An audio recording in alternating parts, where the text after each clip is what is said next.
Bem-vindos ao fim do mundo! Fala, Diego. Boa noite. Boa noite, pessoal. Bem-vindos ao fim do mundo. Boa Diego, noite, será que Jader. hoje a gente pode, será que hoje a gente pode afirmar que Daniel ficou para trás? De jeito nenhum. É isso que as pessoas estão achando, né? Agora acabou o livro. Agora não tem como, né? Não tem Bom, mais pra onde ir, Daniel. Vai fazer o quê? Já foi, já voltou, né? Vai fazer o quê? exato. Apesar da gente não falar hoje, a base da nossa conversa hoje não ser sobre Daniel, a gente também não pode dizer que a gente vai sair de Daniel, Não, né? não, de jeito nenhum. Pelo contrário, nós estamos em Daniel, porém não usaremos o livro de Daniel para estar em Daniel, mas estaremos aí em Daniel. É isso mesmo, galera. Hoje nós vamos falar de Daniel, do contexto de Daniel, né? Isso, Sem usar o livro de Daniel. E exatamente. Diego, confesso para você que quando eu era mais criança assim na igreja, alguém perguntava assim: "Ah, você queria ser algum personagem da Bíblia, alguma coisa assim?" Eu falava assim: "Eu queria ser profeta." Uhum. Aí um amigo meu mais velho falava assim: "Mano, você não sabe o que você tá falando." Cara, você não sabe o que você tá falando. Quando, quando eu me debrucei aqui nesse personagem de hoje, aí eu lembrei dele na hora. Eu falei, realmente, ainda bem que Deus não me atendeu isso. Cara, meu Deus do céu, não, isso aí é exatamente. Na verdade, quando você lê esse personagem, a gente fica distante dessa figura de querer ser, de sonhar ser qualquer coisa de profeta, irmão. Porque que história a desse camarada que tem tudo a ver com a história de Daniel. E pra você que tá achando que Daniel já acabou, só pra você ter uma ideia, se não forem 3, serão 4 episódios ainda sobre Daniel. A série não acabou, ok? Isso. É, E não é invenção nossa, não, hein, gente? não, não, é só necessidades. A gente precisa falar, tratar disso aí. E só para você ter uma ideia, Jada, nós temos o capítulo 13 e o capítulo 14 de Daniel que a gente não comentou também. É verdade. Aí todo mundo tá É assustado verdade. agora. Vamos. Onde é que tem na minha Bíblia o capítulo 13 e o 14? Depende da Bíblia que você Agora tá usando. agora o povo levantou o cabelo. É, existem 2 capítulos apócrifos de Daniel e nós vamos falar deles hoje aqui rapidamente, logo no começo agora. Eu vou falar para vocês. Eu li os 2 capítulos apócrifos de Daniel, tá? Em algumas Bíblias eles aparecem, tanto como sendo o capítulo 13 e capítulo 14. E tem um trecho já do capítulo 3 apócrifo, que é a oração que os caras fizeram dentro da fornalha. Olha só. Interessante. Eu li essa oração também, uma oração longa e tal, que é como se eles tivessem, como se aquilo tivesse sido pronunciado dentro da fornalha. Não temos qualquer evidência disso, pelo contrário, a evidência é que esse é um texto posterior, não é um texto que foi escrito por Daniel, não está nem no estilo de Daniel e etc. Então, pode ser, Jader, que exista uma tradição oral em torno disso que tenha gerado essas histórias. Acho que eu vou falar aqui agora. Que é do capítulo Uhum. 13 e é do capítulo 14. Né? Que também é chamado de livro de Susana, em alguns apócrifos, porque o capítulo 13 é a história de Susana, que é uma história bem interessante, Jader, e essa história é plausível, pode ter sido real. A gente não tem como comprovar, a gente tem como saber. É, esse é um livro que você não vai encontrar uma teologia ruim no livro. Tá? Uma coisa que você fala assim, não, isso aqui não é bíblico. Você não vai encontrar isso no livro, no capítulo 13, que é a história de Susana, que é uma história de uma menina que ela é tadinha. Fazem uma conspiração contra ela, né? 2 anciãos querem se deitar com ela e eles fazem um acordo. Eles se encontram dentro do mesmo jardim, eles ficam olhando para ela ali, no jardim, quando ela tá no jardim, e sem querer eles se encontram dentro do jardim e percebem que esses anciãos, eles são juízes. Quando a gente fala ancião, a gente está falando dos juízes da terra, né? São os caras que vão para a porta para julgar. E aí esses 2 anciãos se percebem cometendo esse pecado, e aí eles fazem um acordo, né? Vamos fazer um negócio, vamos fazer um esquema aqui pra gente atacar ela. E aí eles atacam ela e ela não aceita se deitar com eles. Eles falam, ou você se deita com a gente, ou nós dois, 2 testemunhas, né? Nós dois vamos testemunhar contra você, dizer que você estava aqui se oferecendo, que você estava tirando sua roupa aqui, e aí a gente vai condenar você à morte. E aí ela não topou, ela preferiu morrer a topar o que eles queriam. E aí acontece exatamente isso. Eles começam uma conspiração contra ela e eles são as duas testemunhas necessárias para o caso ir para frente, para ela ser julgada e morta, para ser julgada e executada. E aí, quando o processo está acontecendo, ela está para ser executada, e isso é diante do povo, na porta da cidade e tal. Um jovem chamado Daniel tá na situação e fala: opa, pode parar com isso aqui. Então ele intervém a favor dela e ele fala: não, vocês vão aceitar simplesmente isso, só porque os dois estão testemunhando aqui. E aí não vão ouvir a versão dela e tal. Daí ele defende ela e aí ele faz uma proposta de que Deus demonstre quem é que está falando a verdade ou não. E aí Deus demonstra. Estilo Salomão. Estilo Salomão, estilo Salomão, exatamente. Exatamente. Ele é o cara que vem para consertar o negócio, só que tem um detalhe, cara. Toda a descrição da conversa. A gente não vai entrar nesses detalhes aqui, porque senão fica muito longo. Mas, galera, só pra você entender. Esse tem que ser um episódio curto, Jader, por favor. As pessoas precisam respirar. Vão se surpreender com o Mas, que vai ser mas, lançado aí. mas só pra fechar, o capítulo 13, Jader, é uma historinha que pode ser uma história real, em que Daniel realmente vivenciou isso, porque a gente sabe que a sabedoria de Daniel ela é conhecida, ela é citada, inclusive, no livro que a gente vai falar agora aqui. E o nome de Daniel carrega essa história, né? Deus é meu juiz, porque nesse contexto da história de Susana, ele faz Deus ser o juiz de Susana, sabe? E é por isso que ela é salva da morte e os caras acabam sendo condenados no final. Entendi. Entendeu? Então a história pode muito bem ser real, pode ser uma. Não foi escrita por Daniel, isso é certo. Isso é importante. Quando você lê a história pelo estilo, pela narrativa, pela forma como usa as palavras, é muito claro que não foi Daniel que escreveu. Então a gente sabe que se essa história foi escrita por alguém, ela foi escrita depois. Pode ser uma história que as pessoas contavam umas para as outras, chegou em alguém e falou: vou escrever essa história, que essa história é muito boa. Pode ser uma história que o povo conhecia, né? Uma história importante para falar sobre a justiça que vem de Deus. Mesmo quando duas testemunhas estavam malcomunadas contra alguém. E aí o episódio 14 aí já é mais mitologia mesmo, é Bel e o Dragão. Do dragão? Bel e o Dragão, o nome. Aí é difícil, né, Diego? É porque assim, ó, não é um dragão de verdade, tá, gente? A Babilônia tinha um dragão como símbolo. Se você olhar, parece um cachorro com uma cabeça de girafa.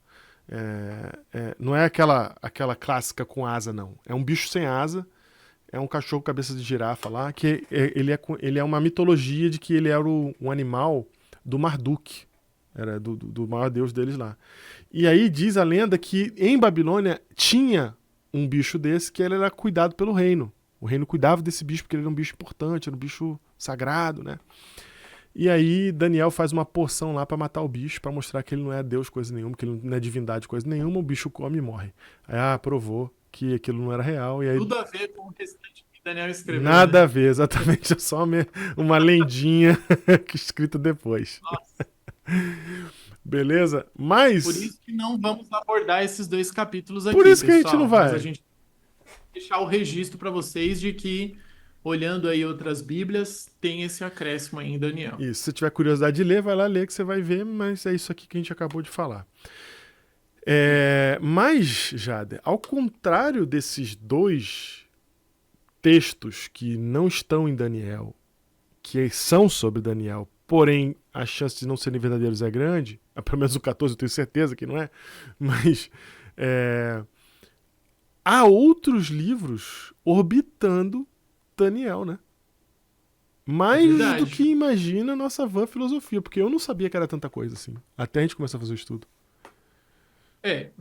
Na nossa série de Daniel, Jeremias é o que fica mais claro, né, para nós. Jeremias e Isaías, né? Porque Isaías é citado por Nabucodonosor e por Daniel.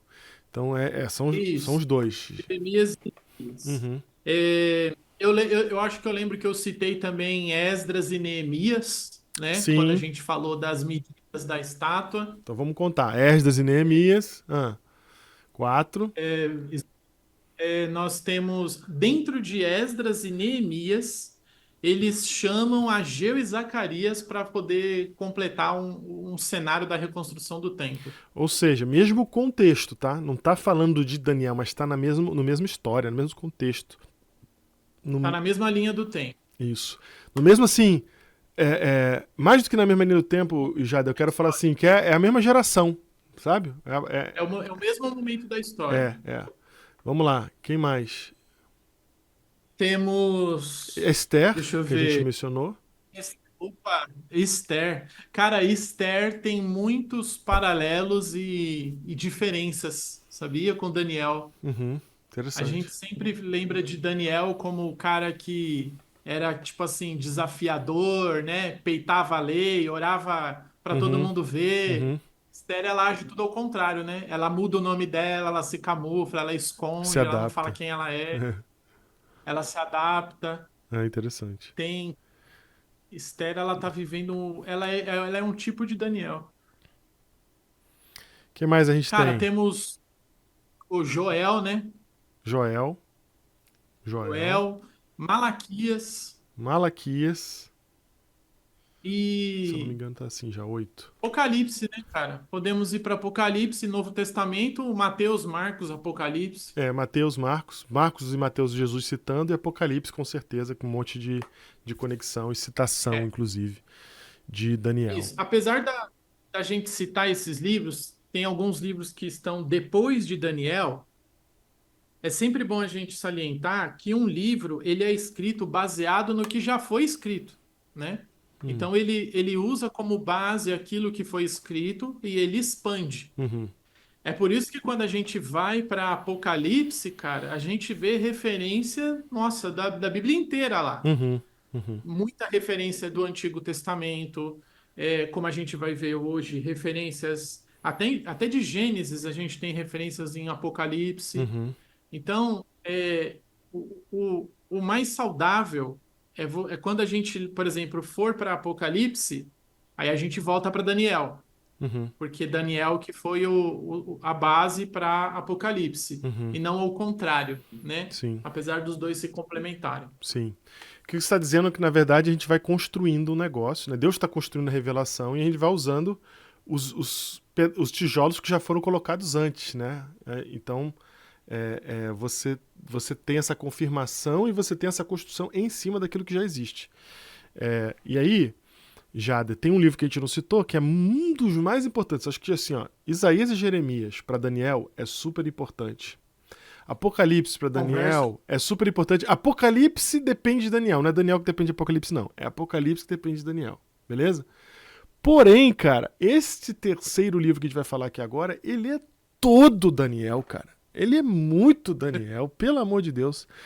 Eu vou falar pra vocês, gente. Eu passei a minha vida pastoral, a minha vida teológica, estudando muitas coisas da Bíblia, mas esse livro sempre me escapou. Eu li ele umas 2 vezes, ou 3, no máximo, e assim, cheguei à mesma conclusão em todas elas. Não entendo isso daqui. Meu pai do céu, para eu chafurdar nisso daqui, entender isso aqui, sabe Deus quando eu vou chegar lá. E eu sempre achei, Jada, que eu precisava ter um baita de um conhecimento histórico para poder entender o que era cada um desses capítulos. Até que a gente resolveu fazer um podcast contando o que a gente estava aprendendo em Daniel. E aí, quando a gente começou a aprender a esquadrinhar Daniel, destravaram coisas para mim que me deram uma chave assim na mão, assim, ó, me deu a chave e falou assim: agora abre Ezequiel para você ver.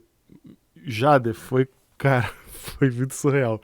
Foi um evento espiritual na minha vida. Foi literalmente como se a cortina fosse aberta, cara.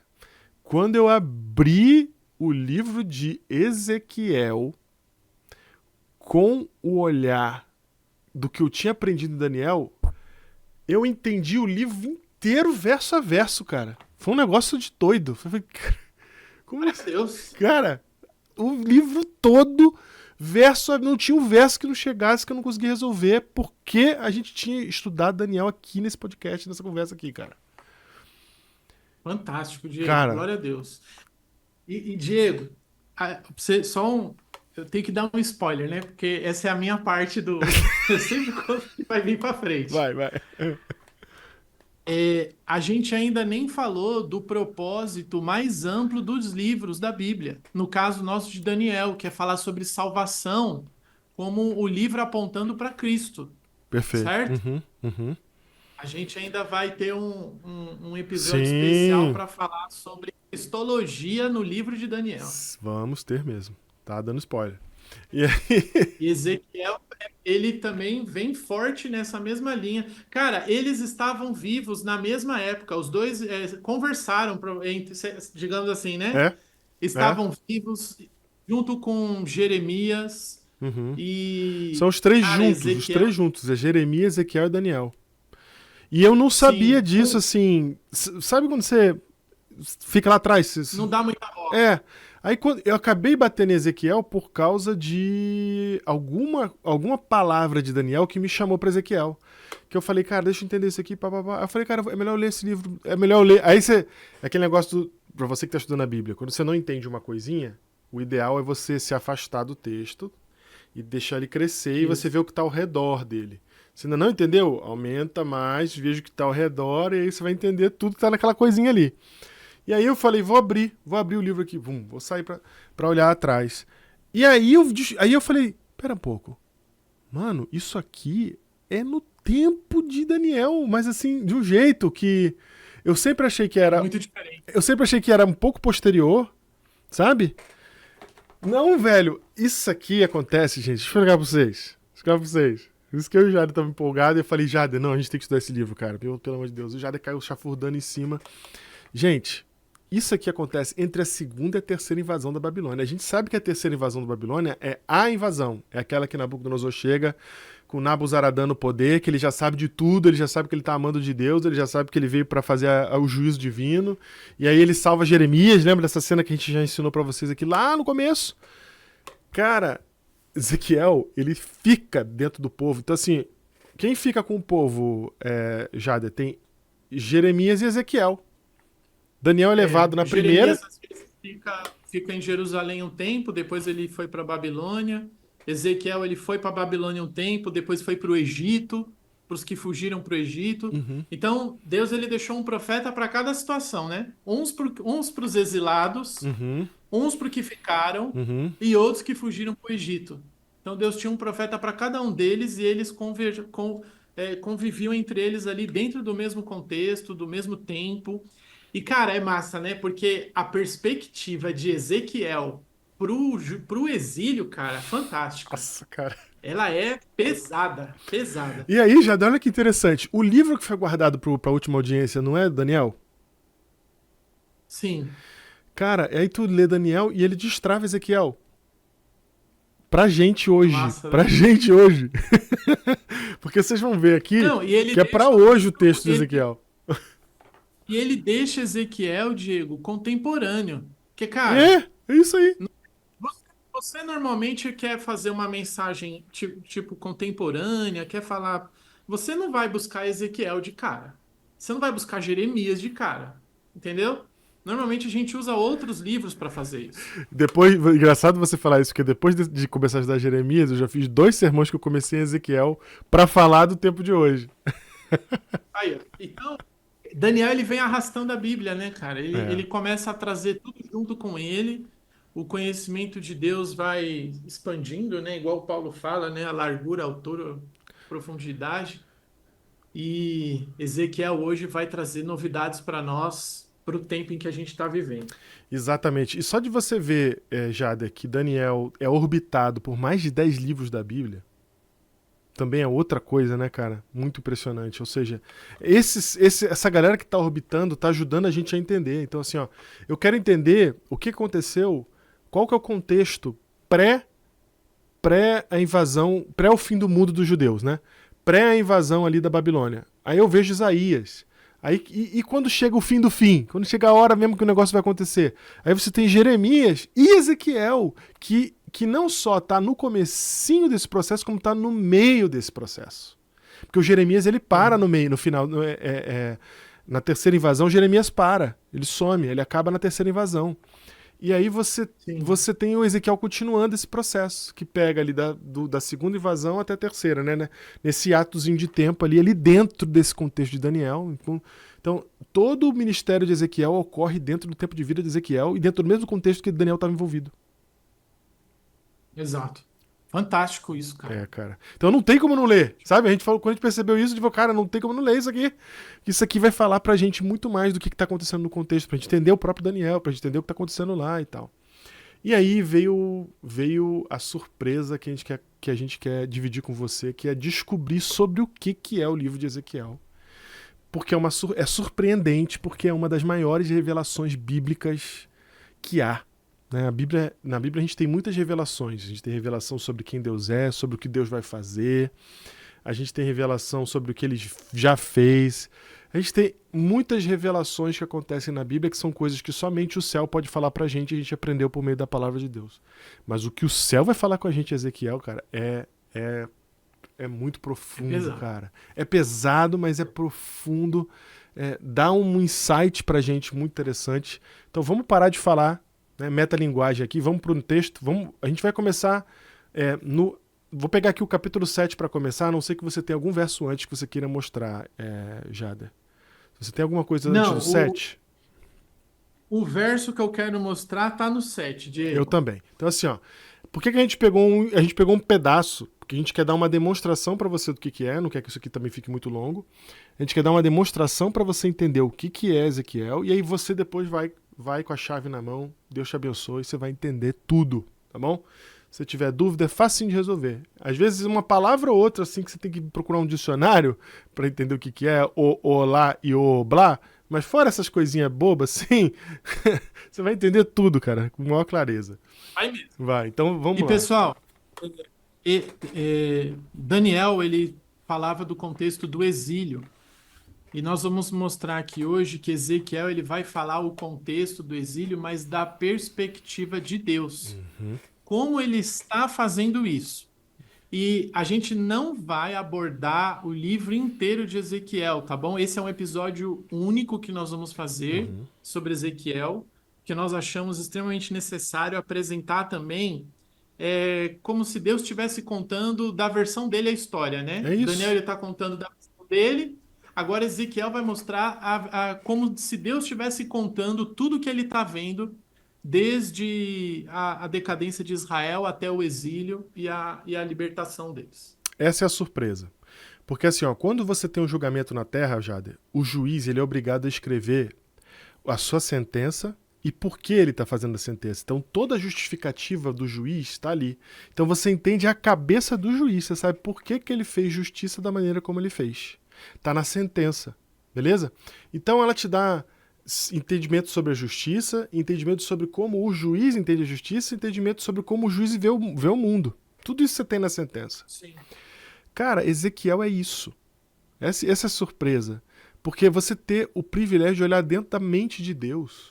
Olha que privilégio. Porque ele que está mostrando para você, ele vai falar assim para vocês, eu vou explicar para vocês por que eu estou fazendo o que eu estou fazendo e como eu vou fazer. Então ele não só explica o porquê da sentença, mas o como a sentença vai ser executada. Então isso te dá um insight sobre quem Deus é muito importante, mas que fala com a gente hoje no nosso tempo, porque vai dizer pra gente como que o juiz julga. E nós estamos em tempo de quê? De juízo. Então, se nós estamos, neste exato momento, vivendo o juízo de Deus, o que isso significa na prática? Ezequiel te fala. Não é Daniel que vai falar, é Ezequiel que vai falar. E como a gente não vai abordar os primeiros capítulos, que é o que tem as visões, até as da roda de fogo, a roda por dentro, os 4 animais, galera, eles estão no contexto do exílio babilônico. É isso. Quando Ezequiel tem a visão das 4 rodas, a visão da glória divina, ele está tendo essa visão de uma perspectiva. E Daniel, quando ele vê o trono de Deus lá no capítulo 7, ele está tendo a mesma visão de Ezequiel, só que de um outro contexto pro momento ali em que Daniel está vivendo. Então essas visões, elas são relacionadas a Deus descendo na terra para fazer julgamento sobre a sua casa, começando sempre pela casa, né, Diego? Isso. E depois sobre as outras nações. Exatamente. Por isso que vocês veem Ezequiel, que a carruagem ela vai se movendo ao longo do capítulo. Beleza? Só para vocês terem aí esse contexto. E só para falar desse contexto rapidinho, eu acho que ele vira uma distração. Porque todo mundo, quando vai falar de Ezequiel, fica preso nessas visões que elas são muito doidas, né? A imageria dela é muito doida. Então o pessoal fica preso nisso e se perde no livro, cara. Passa isso daí é só cenário. Você tem que entender o que está acontecendo, beleza? Então, no capítulo 7, olha só, vamos lá, vou ler o verso 1 em diante, deixa eu colocar aqui, pessoal, em português. As minhas anotações estão em inglês e eu vou colocar aqui em português para vocês terem uma ideia aqui. Diz assim, ó. Veio ainda a palavra do Senhor a mim, dizendo: Ó tu, filho do homem, assim diz o Senhor Deus, acerca da terra de Israel, haverá fim. O fim vem sobre os 4 cantos da terra.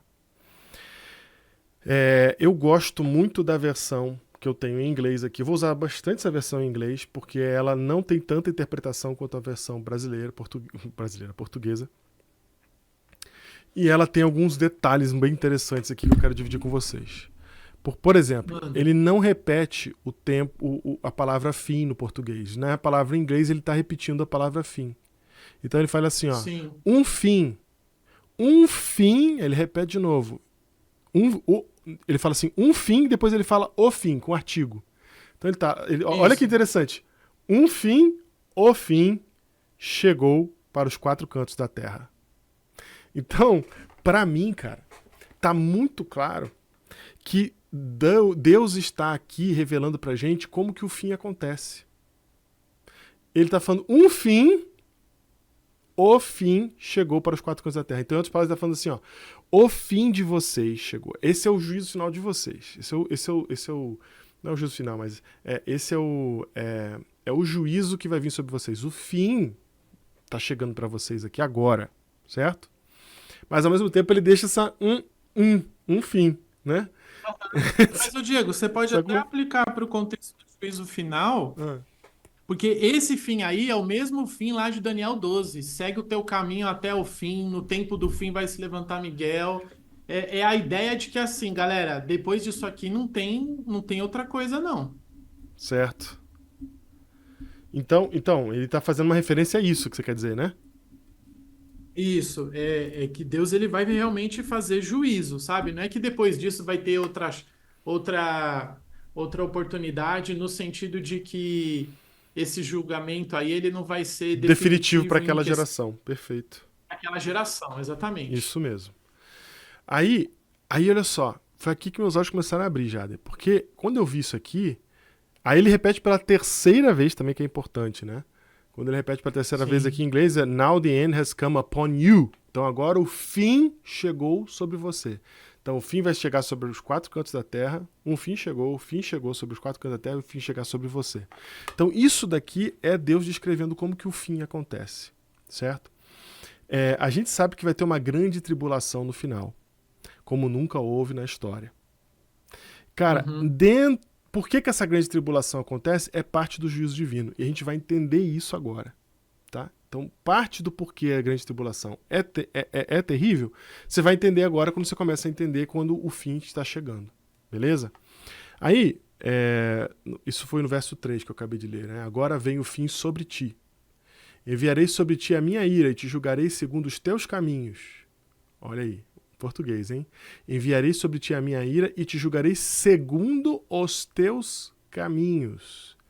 E farei cair sobre ti todas as tuas abominações. Então, essa ênfase que eu estou dando aqui é muito importante para você entender o que é a ira de Deus.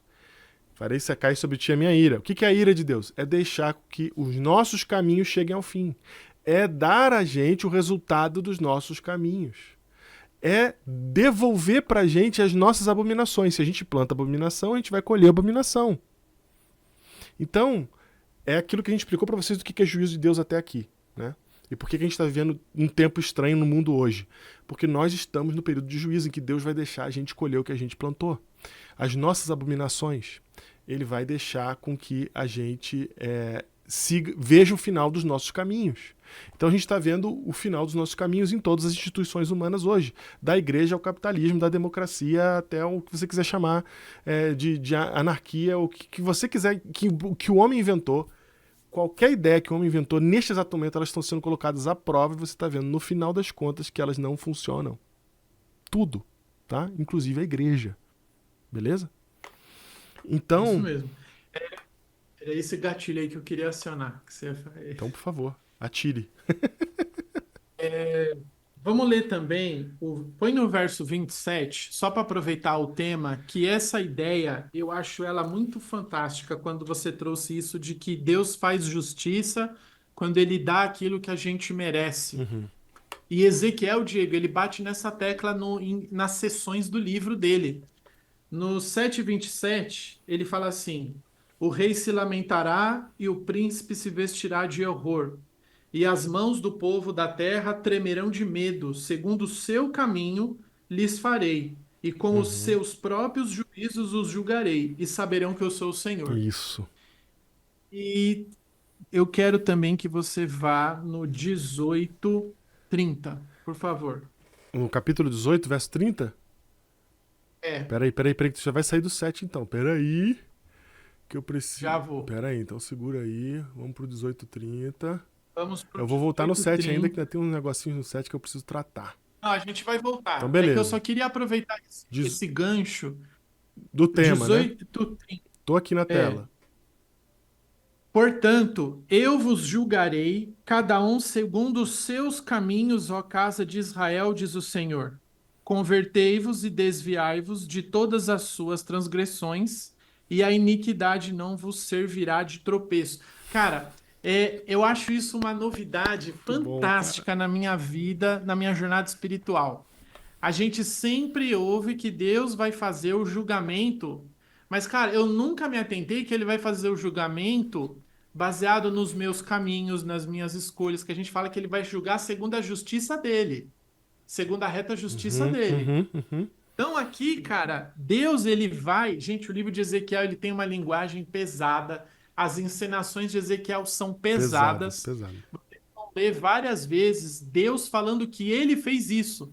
Uhum, Mas ele está mostrando que ele está fazendo isso porque é isso que as pessoas estão pedindo. uhum, E uhum. ele precisa ser justo. A gente não fala que Deus é justo, então ele vai dar aquilo que as pessoas querem. Isso. E por causa disso, as pessoas elas irão sofrer, Ou porque seja, Deus precisa ser justo.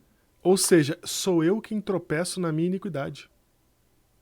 Não é Deus que põe uma pedra para você Não tropeçar na é? tua vida. Não é ele que te empurra. Deus Ele só tirou a não é mão. ele que causa o mal, só tira a mão. Ele ia falar assim, ó, tem uma pedra aí. Mas como você não quer ouvir ele, ele fala, cara, eu já tentei falar com você um monte. Você não quer me ouvir, olha o que acontece.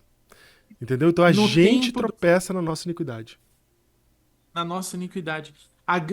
Uma das grandes armas do inimigo é a difamação. E é fazer Deus parecer uma coisa que ele não é. Uhum, E um grande artifício hoje, Diego, que existe no mundo inteiro. Cara, até no nosso meio cristão, eu ouço muito isso. Ah, por que Deus está me fazendo sofrer? Eu falei, uhum. como assim? Deus está te fazendo sofrer? Ele tá no Não, céu assim, ó, um pouco mais quente. Um pouco mais. a gente acha que Deus ele olha a terra e fica procurando alguém que está com a vida muito tranquila e fala, eu preciso dar um problema para essa pessoa. É, é. Então, Ezequiel está deixando claro que da perspectiva divina, ele está dando para cada um aquilo que cada um escolheu. É. E isso é o poder, é o respeito ao livre-arbítrio, né, Diego? Uhum, uhum, exato. Respeito ao É livre-arbítrio. total respeito ao livre-arbítrio e assim é a justiça plena e verdadeira, né? É isso. Tudo bem. Eu não falei que vocês têm liberdade? Então tenham liberdade. Olha o que acontece quando a liberdade é plena sem a minha mão, sem a minha proteção, sem eu guardando vocês de vocês mesmos. Entende? Então, é que é difícil falar de sofrimento porque atinge pessoas de formas diferentes e há Sim, situações diferentes, né, que a gente não consegue julgar daqui. Então eu vou tentar não falar conceitos que possam acabar confundindo mais. Mas assim, o juízo de Deus não é Deus provocando a gente porque a gente não merecia. Não é. Não tem como isso acontecer. Não tem como. Se isso acontecer, não é ele. Essa é a revelação de Ezequiel. Certo? exato. Então, isso aí você pode descartar. Você pode descartar. Não é Deus te provocando nada. E se Deus permitiu na sua vida, ele fala que eu causei, Jader, porque é a permissão, lógico, né? Se ele tirou a mão, ele tá falando assim, Sim. eu causei, tirei a mão, eu Ele é causei. superior a tudo, ele tem É, que, ele toma a ele responsabilidade. toma a responsabilidade, exatamente. Né? Então, assim, o maior exemplo de Deus tomando a responsabilidade é que entrou o pecado no mundo. Aí você fala assim, pô, mas eu não pedi para nascer, eu não pedi para Deus me criar. Exatamente por isso ele toma a responsabilidade da entrada do pecado no mundo, ele mesmo vai lá e morre no seu lugar. Entende isso? Sem você nem ter amado ele antes. Exato. Então, assim, a responsabilidade ele toma para si, mas somos nós os responsáveis por aquilo que estamos recebendo, por aquilo que estamos vivenciando, tá? Isso é inescapável. A gente precisa acordar para isso e parar de fugir disso. Principalmente no tempo que a gente está hoje, porque estamos no tempo em que isso está sendo executado. Ok? Jade, tem mais alguma coisa nesse tema aqui? Podemos voltar para o 7? Cara, podemos voltar para o 7. Eu só queria ter dado essa ênfase, Linda. porque Ezequiel, ele Necessário. enfatiza aí desde o comecinho, porque como quase que um sino na história, quase Uhum. como que um lembrete. Olha, É. gente, o que está acontecendo é a escolha de vocês. É o tempo Deus todo, está né? dando aquilo primeiro, é o tempo O todo. tempo todo ele está falando isso. Exatamente. E aí, voltando aqui pro capítulo 7, olha só, verso 5. Verso 5 também é muito importante, porque ele fala assim, ó, assim diz o Senhor. Ah, não, desculpa, não posso pular o 4. O 4 é forte. Os meus olhos não te pouparão, tá? E nem terei piedade. Aí aqui tem um negócio, né, Jada? Quando fala nem terei piedade, aí a gente fala assim, poxa, mas Deus não é Deus de amor? Não é um amor infinito? Não é um amor Uhum. que ultrapassa tudo, onde abundou o pecado, superabundou a graça, etc e tal? Não é assim o amor de Deus? É assim, e não só é assim, como o próprio texto bíblico, não lembro agora o texto em Tiago, mas fala que o amor precede a justiça. Né? Ou seja, a justiça é filha do amor, porque o amor nasce primeiro. Tá? Então, assim, Sim. você só tem um Deus justo porque ele é amor em primeiro lugar. Ele só promove justiça porque ele é amor. Porque se ele não fosse amor, ele não precisava promover justiça. Então, porque ele é amor, ele promove justiça. Tá? Então, a justiça está a serviço do amor. Elas não são equiparadas. Tá? Elas não são equiparadas, elas não estão brigando uma com a outra em potência. Você não pode igualar elas. Porque Deus é amor, e é porque ele é amor que ele é justo. Entende? Que isso aqui é fruto desse. Então, quando isso fica claro para você, por que é que ele fala não terei piedade, mas porei sobre ti os teus caminhos? Olha só, não terei piedade, mas eu vou botar diante de ti para você ver enxergar os teus caminhos e farei cair sobre ti todas as tuas abominações. Verso 3, desculpa, eu li o 3 e me confundi no 4, mas é a mesma coisa. É. E as tuas abominações estarão no meio de ti, ou seja, você vai estar exposto a elas. Eu vou deixar você exposto às suas abominações. E aí sabereis que eu sou o Senhor. Aí vai encaixar a realidade na sua cabeça. A realidade vai encaixar, você vai entender que eu sou Deus mesmo, que eu tô te avisando, que eu tô cuidando de você, que o que eu falo é verdade, que o que você crê não é. Que quando você me desobedece, você tá indo para um caminho onde a realidade vai te magoar, vai te maltratar. Então, assim, quando ele fala, e sabereis que eu sou o Senhor, ele está, em outras palavras, colocando você na situação de agora você entende a realidade. Agora você entende quem eu sou. Agora você entende que eu sou pai. Agora você entende que eu amo. Né? Porém, ele fala, não terei piedade de ti. Por que ele não vai ter piedade nessa hora? Porque na hora do juízo não é para ter piedade, Jader.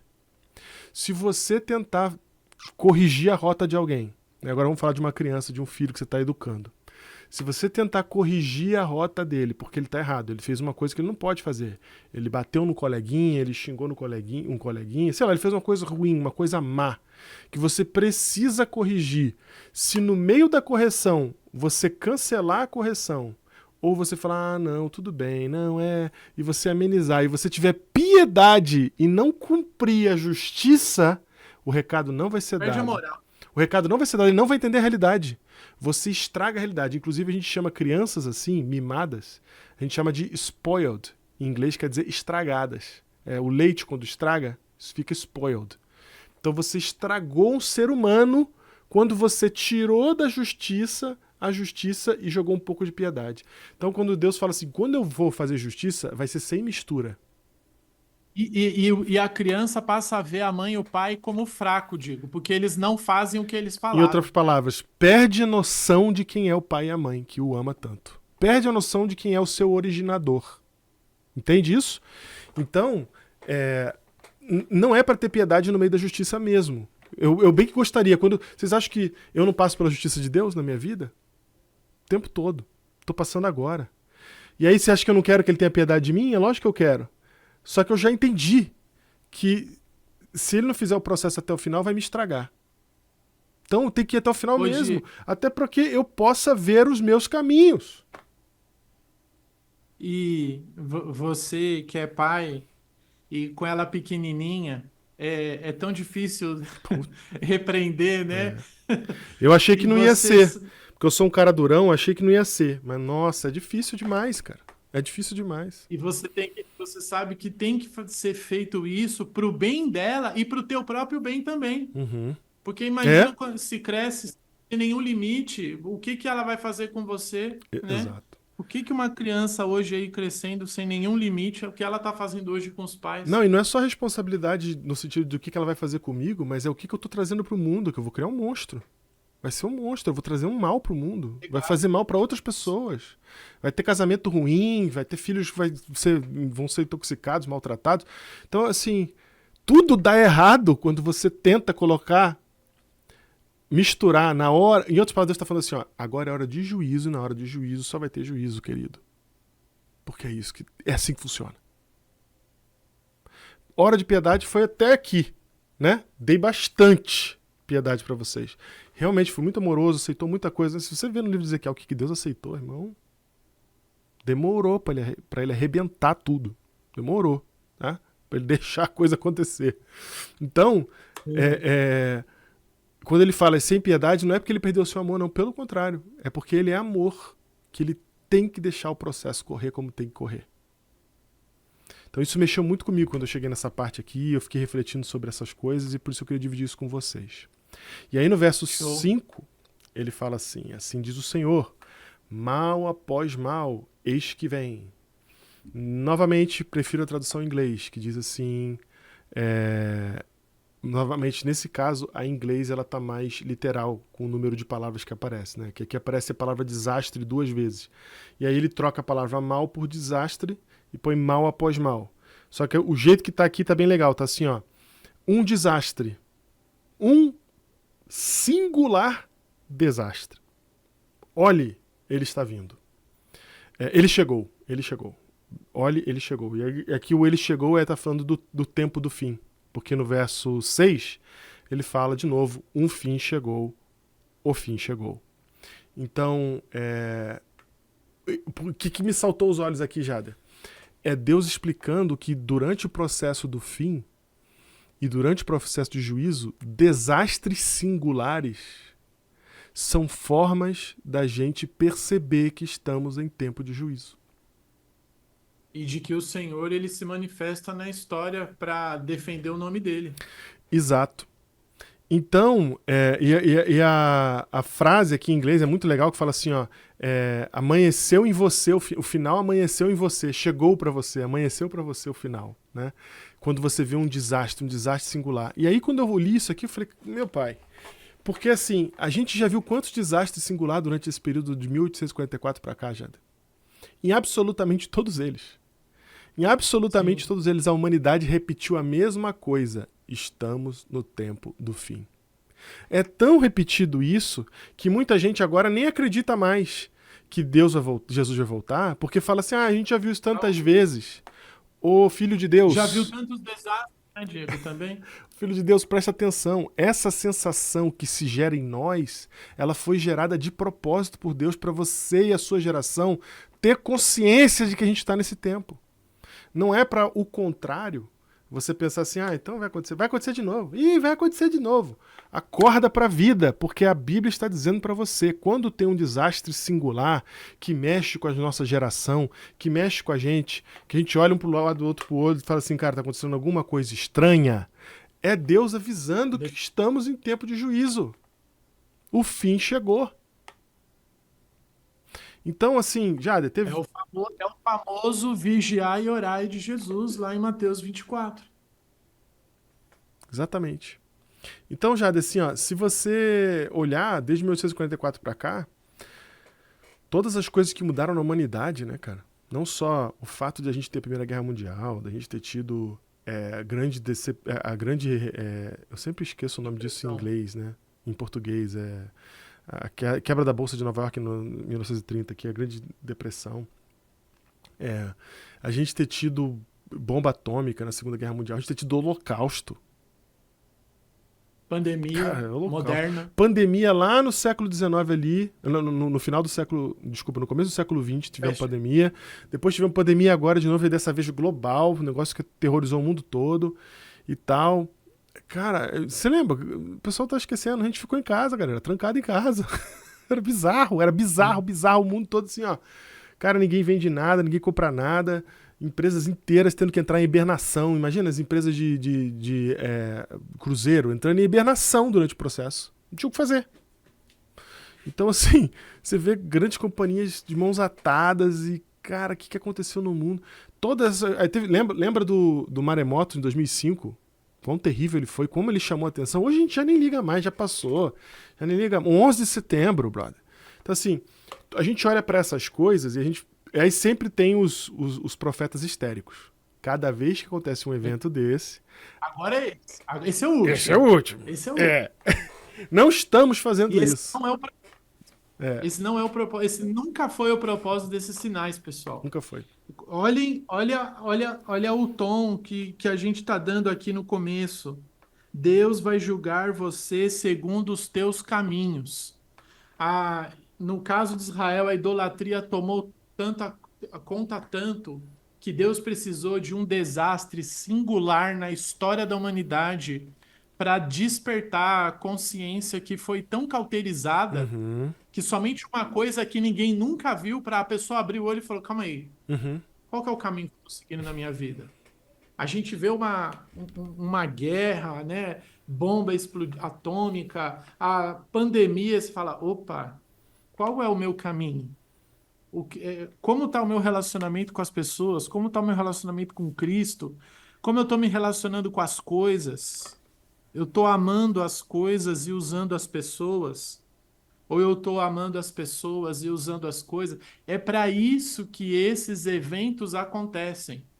E por isso que eles vão ser, Diego, cada vez mais fortes. Uhum. Por isso que Jesus fala que é como as dores do parto. Eles vão ser mais fortes, porque quanto mais no fim, mais as pessoas vão estar entregues aos próprios desejos. Isso. Então, mais singular ainda vai precisar ser o acontecimento para a pessoa ser despertada. Mais cauterizado a gente fica, né? Até porque a gente chega e começa a falar assim, já aconteceu tantas vezes e tal. A gente tá. Isso é um ato de cauterização da mente. Infelizmente, a gente é acostumado com desgraça na nossa vida. E ela passa quando você só arrasta o dedo no celular, a desgraça passa. Aí você já vê um vídeo de alguma piada, alguma coisa engraçada, aquele temor passa. Então, Deus ele precisa levantar um acontecimento cada vez mais singular do que o anterior para as pessoas serem despertadas. Exatamente. Infelizmente é isso. Infelizmente, como disse C.S. Lewis, no sofrimento, Deus está usando o seu megafone. Né? Porque quando a gente está tudo bem, Deus fica só sussurrando na nossa orelha e a gente não ouve. Mas no sofrimento ele liga o megafone para ver se a gente está prestando atenção, para ver se a gente escapa das nossas iniquidades, se a gente se converte, se desvia das nossas transgressões, para não tropeçar nas nossas próprias iniquidades. Então é um chamado, cara. Toda vez que a gente tem essa sensação coletiva, tá? De fim do mundo, e tu não precisa nem ser cristão, isso é que é o mais louco. É que não precisa ser nem crente para ter essa sensação. Jader, hoje, isso é uma coisa que a gente tem que falar mais quando a gente falar de Apocalipse, mas até na teologia hindu a gente está vivendo o fim do mundo, sabia disso? Que os caras estão no período do Apocalipse deles? Na teologia do hindu é o período de fim do mundo hindu. Na teologia do judeu é o momento de chegada do Messias. Na teologia do cristão. A teologia de quem não é crente tem o relógio do fim do mundo no último minuto. Cara, e por mais que você. Você vai olhar pro mundo e fala assim: o que vai acontecer agora se tiver a Terceira Guerra Mundial? Os caras resolveram usar bomba atômica um contra o outro, que a gente nunca viu. Entendeu? Então, assim.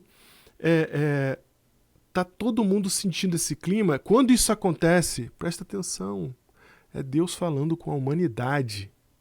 Tá falando só com o crente, tá falando com a humanidade, tá falando com a gente.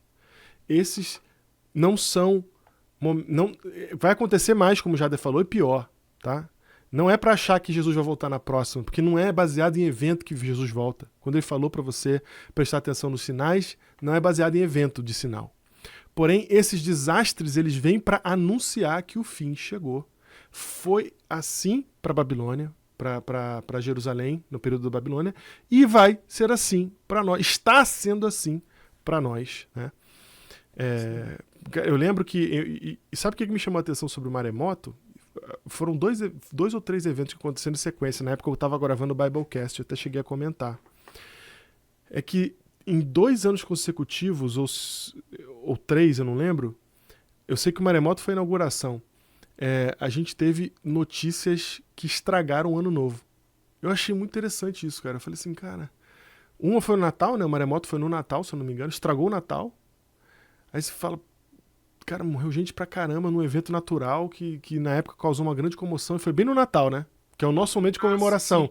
A Terra tá junto, unida, todo mundo junto pra comemorar, pra acontecer um negócio desse. Eu falei, estranho isso, tá? Esse timing, né? Aí depois aconteceu no ano seguinte uma outra coisa, eu não lembro o que foi, gente. Eu não tô guardando tracking disso. Mas assim, aconteceu uma outra coisa no Ano Novo. Eu falei, Ano Novo, todo mundo, champanhe, estourando fogos e o próximo ano... E aí veio um troço que deu um down em todo mundo. E a pandemia também foi no Ano Novo, não sei se você lembra. A pandemia começa também no Ano Novo. Então a gente abre o ano já sabendo que tá rolando um negócio feio lá na China, que os caras estão fechados em casa na China. E aí acontece. E aí eu achei engraçado, falei, não, engraçado quando a humanidade inteira tem um evento só que junta a humanidade toda. Chamando Ano Novo. E aí, quando a humanidade toda tá junta, assim, pra esse momento de euforia, vê um troço e fala, deixa eu... Acorda. Entendeu? Então, assim, esses desastres singulares são Deus dando o toque de que estamos no meio do juízo. Beleza? E aí... Ô, Diego. Oi. Não, termina, que eu quero falar de uma outra coisa. Então, vou fechar aqui. O verso 7 diz assim... vem a tua sentença, né? Em inglês é mais forte, doom has come to you, né? A perdição chegou para você. Vem a tua sentença, ó habitante da terra, vem o tempo, é chegado o dia da tribulação. Tá? Em português aqui está turbação, mas a palavra aqui é a mesma palavra para tribulação. Tá? E não da alegria sobre os montes. Ok? Ok? Aí a gente vê esses eventos naturais, beleza? Esses eventos naturais ou eventos causados pelo homem estragando nossa alegria. E aí, Jader, uma outra coisa, um sentimento que está crescendo muito em mim também, é que quanto mais a gente vê que o mundo se aproxima da tribulação, do tempo do final mesmo, em que Jesus está perto de chegar, cara, menos faz sentido a gente festejar pelos montes, né? Sabe? Vai fazendo menos sentido, sabe? Na minha vida, me desculpem vocês, mas eu não vejo sentido de ter um iate para ficar indo pra Grécia, para ficar lá na praia da Grécia. Começa a perder sentido para mim um estilo de vida desse, sabe? Diante do que tá acontecendo e do que tá para acontecer. Começa a não fazer sentido para mim. Não quer dizer que eu não me alegre, gosto muito de me alegrar. Semana passada eu tava com a minha família no Rio, brincando, me divertindo nas montanhas ali por um dia. Mas cada vez menos faz sentido eu viver uma vida de acumulação, eu viver uma vida de sonhos mundanos e terrenos. E essa coisa começa a não fazer sentido diante da solenidade do tempo que a gente está. Não tem como, galera. Não tem como eu chegar no final do mundo e tá boiando tomando água de coco numa boia, entendeu? Não faz sentido. Não tô falando pra você não ter momentos de alegrias. Por favor, não tô dizendo isso. Não sou o profeta da depressão aqui. Eu mesmo não sou assim. Mas quem me conhece sabe. Mas peraí. Você entende o clima do tempo? Ô, Diego, por favor, lê o 12 e o 13. Aproveitando essa sua fala. Vem o tempo, é chegado o dia. Opa, tô lendo sem vocês verem. Vem o tempo e é chegado o dia. O que compra não se alegre. E o que vende não se E o tristeça. que vende deu o quê? Não se tristeça. Cara, tá Muito entendendo, bom. Diego? Você tá entendendo a relevância de Ezequiel para nós? Lê aí, lê aí. Muito bom, muito bom. E olha que eu li, mas isso eu acho que eu não sublinhei, não. Deixa eu ver se eu sublinhei esse. Não, muito. Ah, não, sublinhei sim. Let not the buyer rejoice. É... Que compra não se alegre e o que venda não se tristeça. Porque a ira ardente está sobre toda a multidão deles. Estão entendendo, gente? E, Diego, entra aquela conversa que a gente teve de que, ai, mano, como é difícil não confiar no dinheiro, né? Ah, É, Jesus está falando para não confiar no dinheiro. Querido, é difícil. é. Você está aqui ouvindo a gente, você sabe como o teu dinheiro está rendendo menos a cada ano que passa. Uhum. Como cada vez mais você precisa de dinheiro para manter as mesmas necessidades básicas que você tinha no ano passado. Uhum. E aí a Bíblia para você e fala, ó, não confia no dinheiro. É. Cuidado. Cuidado em se alegrar em vender, cuidado em se alegrar em comprar, porque vem dias de ira à frente. Não, e quem vende normalmente está triste porque está perdendo alguma coisa, né? Ele fala, não se preocupe, não precisa ficar triste com o que você está perdendo, não. O que está pela frente aqui. Não fica feliz porque tá comprando também, não. Isso, também não fica. Exatamente. É, Você sabe cara. que isso colocou muito contentamento na minha vida, Jade. Nossa, fala só de pensar aqui agora, eu quase me emocionei aqui, cara. Isso botou muito contentamento na minha vida, velho. Porque senão a gente fica num negócio desenfreado, querendo as coisas do mundo, velho. E quando eu entendi o tempo que a gente tava, eu comecei a falar assim, não, calma aí, calma aí. Não é tempo disso aqui, não faz sentido isso aqui. Não faz sentido eu querer isso aqui, eu pensar que minha vida se resume a isso, sabe? Enfim, é o clima. É o clima, é o que a gente está sentindo o clima, né? Eu gosto muito Sim. desse verso 10 aqui, ó. E tá poético em português. Em inglês também dá para entender isso aqui, ó. Eis o dia, eis que vem, brotou a tua sentença, já floresceu a vara. A vara, né? A vara da sentença, a vara que você corrige a, a ovelha. A Né? criança? A ovelha, a criança também pode ser, mas a ovelha, vamos ficar politicamente corretos aqui, a ovelha. Já floresceu a vara. Agora olha aqui, reverdeceu a soberba. Então tem outra coisa que Ei, brotou, né? Tem uma outra coisa que tá assim, viva e verde florescendo. e florescendo no mundo hoje. A soberba. Que engraçado essa descrição ser parecida com o meu mundo de hoje, né? Que engraçado. Fantástico. Me liberta do capítulo 7, Jader. Pra onde vamos? Cara, vamos entrar no. Ah, sim, Diego. Porque se tu deixar agora, eu vou pro Defina. 8. Eu acho que é importante aqui a gente definir o que é abominação Aham. e o que é profanação, porque Ezequiel ele vai usar muito esses dois termos. O que que é uma abominação? Ah, tá. Isso. Foi a abominação que me trouxe para Ezequiel. Bem lembrado. Porque a gente estava tentando entender a abominação desoladora, e aí eu achei a abominação em muito em Jeremias, muito Isaías e muito Ezequiel. Quando eles estão falando do que é a, a, a culpa de Israel, né? Por que Deus tá Uhum. fazendo o que está fazendo. Então, abominação, acho que até a gente mencionou isso já, mas vale a pena relembrar, que a abominação é você trazer para o ambiente de Deus alguma coisa que não é dele ou trocá-lo de lugar por uma outra coisa, né? É basicamente isso, né? Então, quando você vê a abominação nesses textos, está se referindo muito à idolatria, né? E essa idolatria ela se manifesta de várias formas, tanto adorando outros deuses, como, por exemplo, fazendo sua própria vontade, como, por exemplo, a A língua soberba, que profere mentira, língua que profere né? mentira, exatamente. Então, assim, elas são chamadas de abominação porque elas são o que espanta a presença de Deus, né? Deus não consegue É algo conviver. que podemos dizer que é algo que é extremamente ofensivo a Deus. Exato, extremamente ofensivo a Deus. É. Ok. E aí ele cita E casos extremos, tá? Tem casos extremos de ofensa aqui que você, né? Tipo, botar o filho tem pra queimar num... Pega o primogênito, que era o primogênito, que era o filho o da... herdeiro. Herdeiro, mas era o filho da... Era o filho que representava Cristo, né? Primogênito representa Cristo. Ah, Desde lá sim. do começo, E né? quem?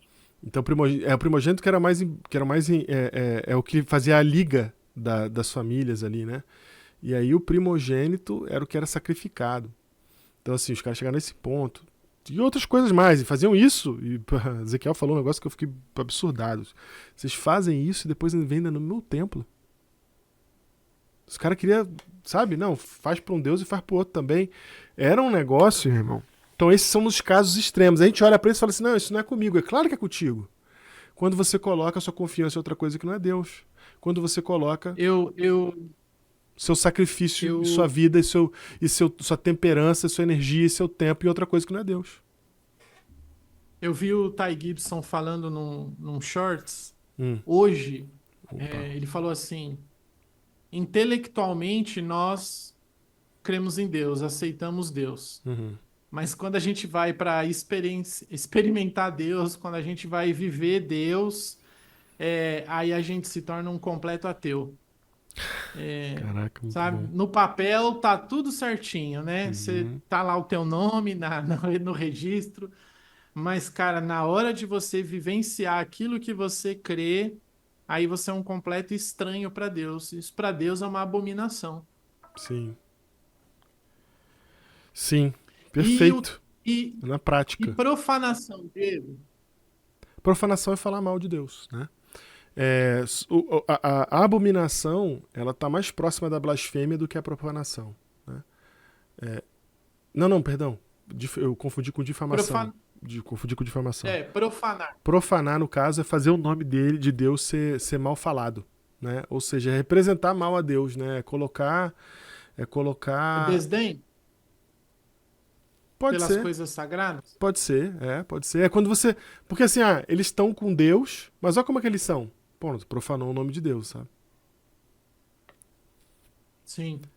Até por isso que Deus ele faz justiça, né? Porque se o povo está exilado, Ezequiel tem até uma citação as outras nações falam assim: ué, por que que vocês estão aqui como escravos se o Deus de vocês está em outra terra, né? E Isso. aí Deus fala que ele precisa fazer justiça para santificar o nome dele, que o nome dele foi profanado por causa do povo dele. Perfeito. Exatamente. Então, Perfeito, é você distorcer quem Deus é, né?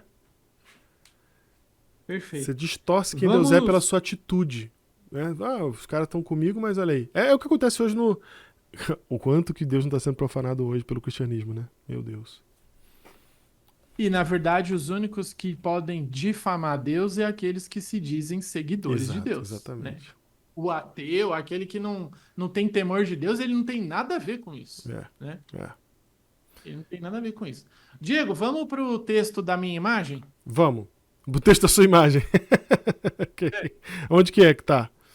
É É, capítulo 8. capítulo Vamos ler a 8. partir do verso 3. Uhum. Existe uma menção aí de que Deus ele tem ciúmes. Capítulo 8, verso 3. Isso. Eu tava olhando aqui na minha versão e não mudei pro pessoal ver. Agora eles estão vendo. Vai lá. Estendeu ela dali uma semelhança de mão e me tomou pelos cachos da cabeça. O Espírito me levantou entre a terra e o céu e me levou a Jerusalém em visões de Deus até a entrada da porta do pátio de dentro, que olha para o norte, onde estava colocada a imagem dos ciúmes, que provoca o ciúme de Deus. Cara, eu nunca tinha lido isso dentro desse contexto, né? Eu nem lembrava na Bíblia. Eu até achava errado falar que Deus tinha ciúmes. Sim. Mas faz todo sentido, cara, quando eu tenho Daniel. Uhum. Porque a imagem dos ciúmes. Uhum. O que que acontece com um casal quando uma pessoa tem ciúmes? Você acha que ela quer falar, ela quer se relacionar? Ela fica quieta no canto. Ela não quer conversar. Uhum. E a imagem do ciúme de Deus, ela vai causar isso, cara. Ela vai fazer Deus não querer falar com o teu povo. Uhum. A imagem do ciúme é a mesma palavra aí, Diego, usada para abominação. Ah, olha aí. A imagem É do a im... ciúme é a mesma palavra para abominação. Ok. Calma aí, perdão. não, é a, cadê? A imagem dos ciúmes. Perdão, é a mesma palavra para zelo. Ah, ok, sim, beleza. Agora Tanto que faz tem, sentido. tem algumas versões que falam meu zelo é, Me, me, zelo me me consumirá, né? O consome, zelo é. da É porque a palavra consome. zelo é o Imagem- foguinho que fica queimando. E aí, então ela tem a ver com o consumo de fogo, né? O zelo tá pegando fogo. É a imagem que causa ciúmes em Deus. Isso aqui vai fazer sentido. A gente só tem ciúme de quem a gente gosta, certo, Diego? De Certo? quem a gente normalmente tem um relacionamento. Isso. Eu Não é vou o voltar ciúme nisso aqui aqui. que a gente conhece normalmente, né, gente? Tá? Não é o nosso ciúme É a humano. palavra que teve poética para descrever. É, em inglês é ardor, zeal. É Isso. o zelo, é algo que consome, igual você falou. Isso é um fogo que queima. O verso 4 diz assim: Eis que a glória do Deus de Israel estava ali, como a glória que eu vira no vale. E ele Uhum. me disse: Filho do homem, levanta agora os olhos para o norte. Levantei os olhos para lá, e eis que do lado do norte, à porta do altar, estava a imagem dos ciúmes à entrada. Disse-me ainda: Filho do homem, vê o que eles estão fazendo, as grandes abominações que a casa de Israel faz aqui, para que me afaste do meu santuário, pois verá ainda maiores abominações.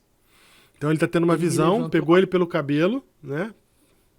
agarrou pelo E tá cabelo levando ele assim, drone. Drone, para dentro do templo. Ezequiel para ver, voando para ver o que, tá acontecendo na. Levou Ezequiel para ver o que, tá acontecendo ali na terra. E Só agora uma palavra, Ezequiel vai mostrar. só uma palavra importante que eu quero dar um highlight aqui é que ele fala de zelo, que é o fogo que pega, e logo em seguida no próximo verso ele fala do fogo que tá pegando da presença da glória dele. Tá? Então ele Exato. tem um joguinho de palavra interessante aí que ele tá falando assim, ó. Eu tô ali pegando fogo na minha posição, né? No lugar onde eu fico dentro do templo, e esse fogo ele tá queimando por causa das abominações. Verso 7. Ele me levou à porta do átrio. Olhei, e eis que havia um buraco na parede. Então me disse: Filho do homem, cava naquela parede. Cavei na parede, e eis que havia uma porta. E disse-me: Entra e vê as terríveis abominações que eles fazem aqui. Cara, isso me lembra de. A gente lê muito em Apocalipse, né? Que Jesus está andando entre as igrejas. Sim, sim. E Ele tá vendo tudo. Ao mesmo tempo, ele vê tudo, cara. Ao mesmo tempo, isso é um consolo.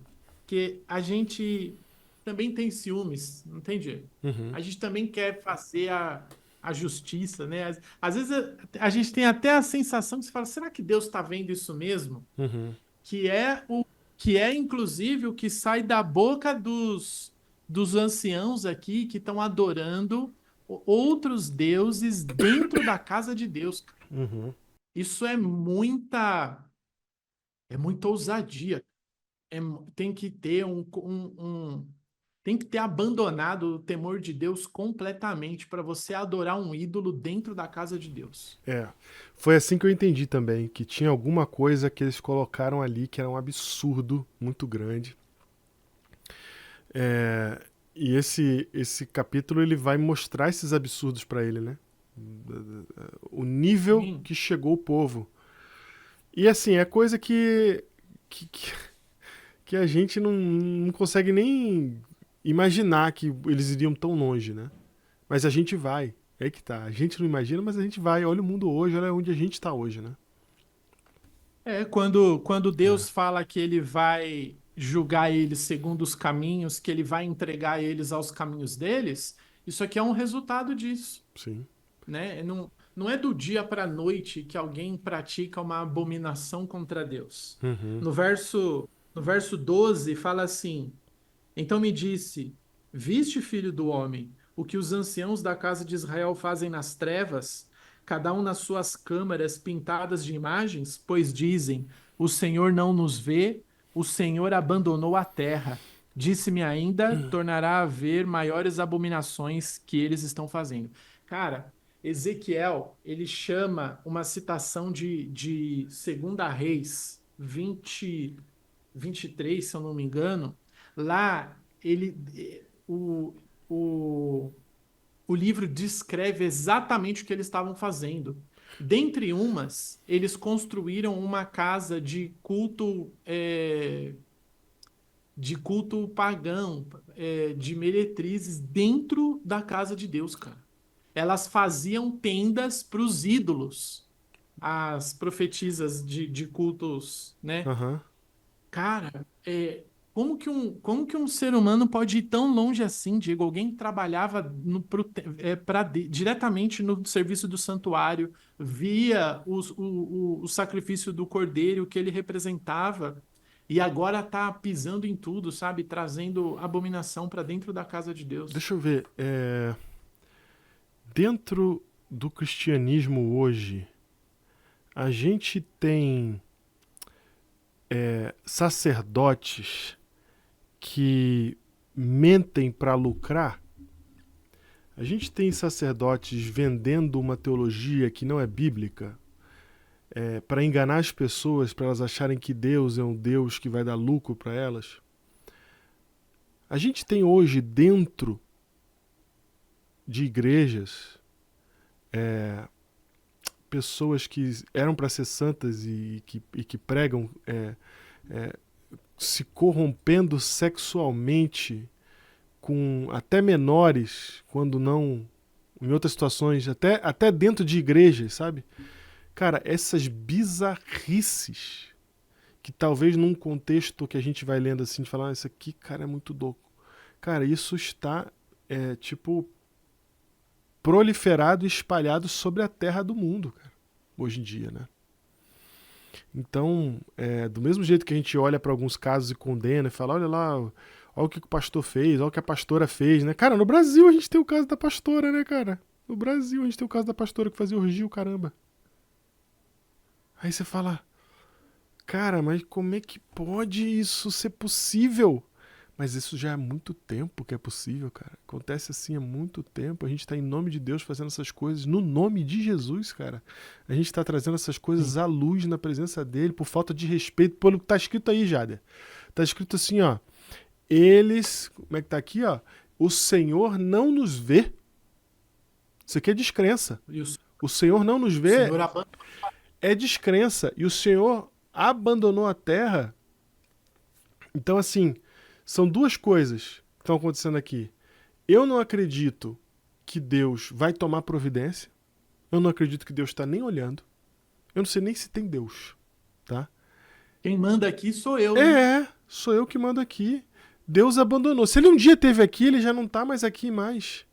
A gente está largado a nossa própria... A gente faz o que a gente quiser. Tanto é que eu posso fazer essas coisas. Entende? Então eu acho, Jada, que essa é uma grande descrição de como é a sensação das pessoas no tempo do fim, dos que estão perpetrando essas coisas. E uma certa situação, porque muitos de nós, mesmo não estando perpetrando essas coisas, podemos dizer assim, ó, Deus abandonou, o Senhor abandonou a terra. Eu já vi muito crente falar isso. Eu já vi muito crente falar assim. Porque parece que eles não saem impunes, né? Não é só por isso, porque o que eles querem não é realizado. Então, parece que Deus não está fazendo nada, porque as pessoas estão saindo impune, porque eu queria punição pro fulano do meu jeito, né? E aí não está acontecendo, então Deus não está fazendo nada. Porque aquele pastor tinha que se dar mal mesmo e quebrar a cara, e agora ele saiu. Ou porque eu pedi pelo milagre e o milagre não veio. Então Deus não está fazendo nada. Então percebam, essa sensação de que Deus está ausente, ela é real no período do juízo. E ela é a causa de coisas como a gente acabou de ver, o Jada descrever. Ela é a causa, Jada. Lembra do servo mau? Que Sim, Jesus fala lá em Mateus? ele achou que Jesus ia demorar para voltar. Meu Senhor não vem, não. Ele abandonou a terra. Então eu vou fazer conforme a minha vontade. Ele se torna o exemplo do servo mau. Então, Olha como dá pra gente entender, gente, pelo amor de Deus. E aqui eu tô sendo bem literal de novo, né? Pelo amor de Deus, o que dá pra gente entender sobre o tempo que a gente tá vivendo quando a gente tá lendo Ezequiel. Isso é como o juízo acontece na Terra, é como as pessoas estão sendo julgadas se agem, como Deus está agindo com elas, por que as coisas estão acontecendo, tá tudo escrito aqui. E esse aparente silêncio de Deus, Diego, ele é o peneiramento, né?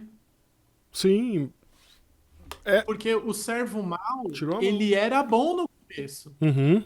Aparentemente, ele era uma pessoa fiel, ele é uma Isso. pessoa prudente, Uhum. ele cuidava das pessoas.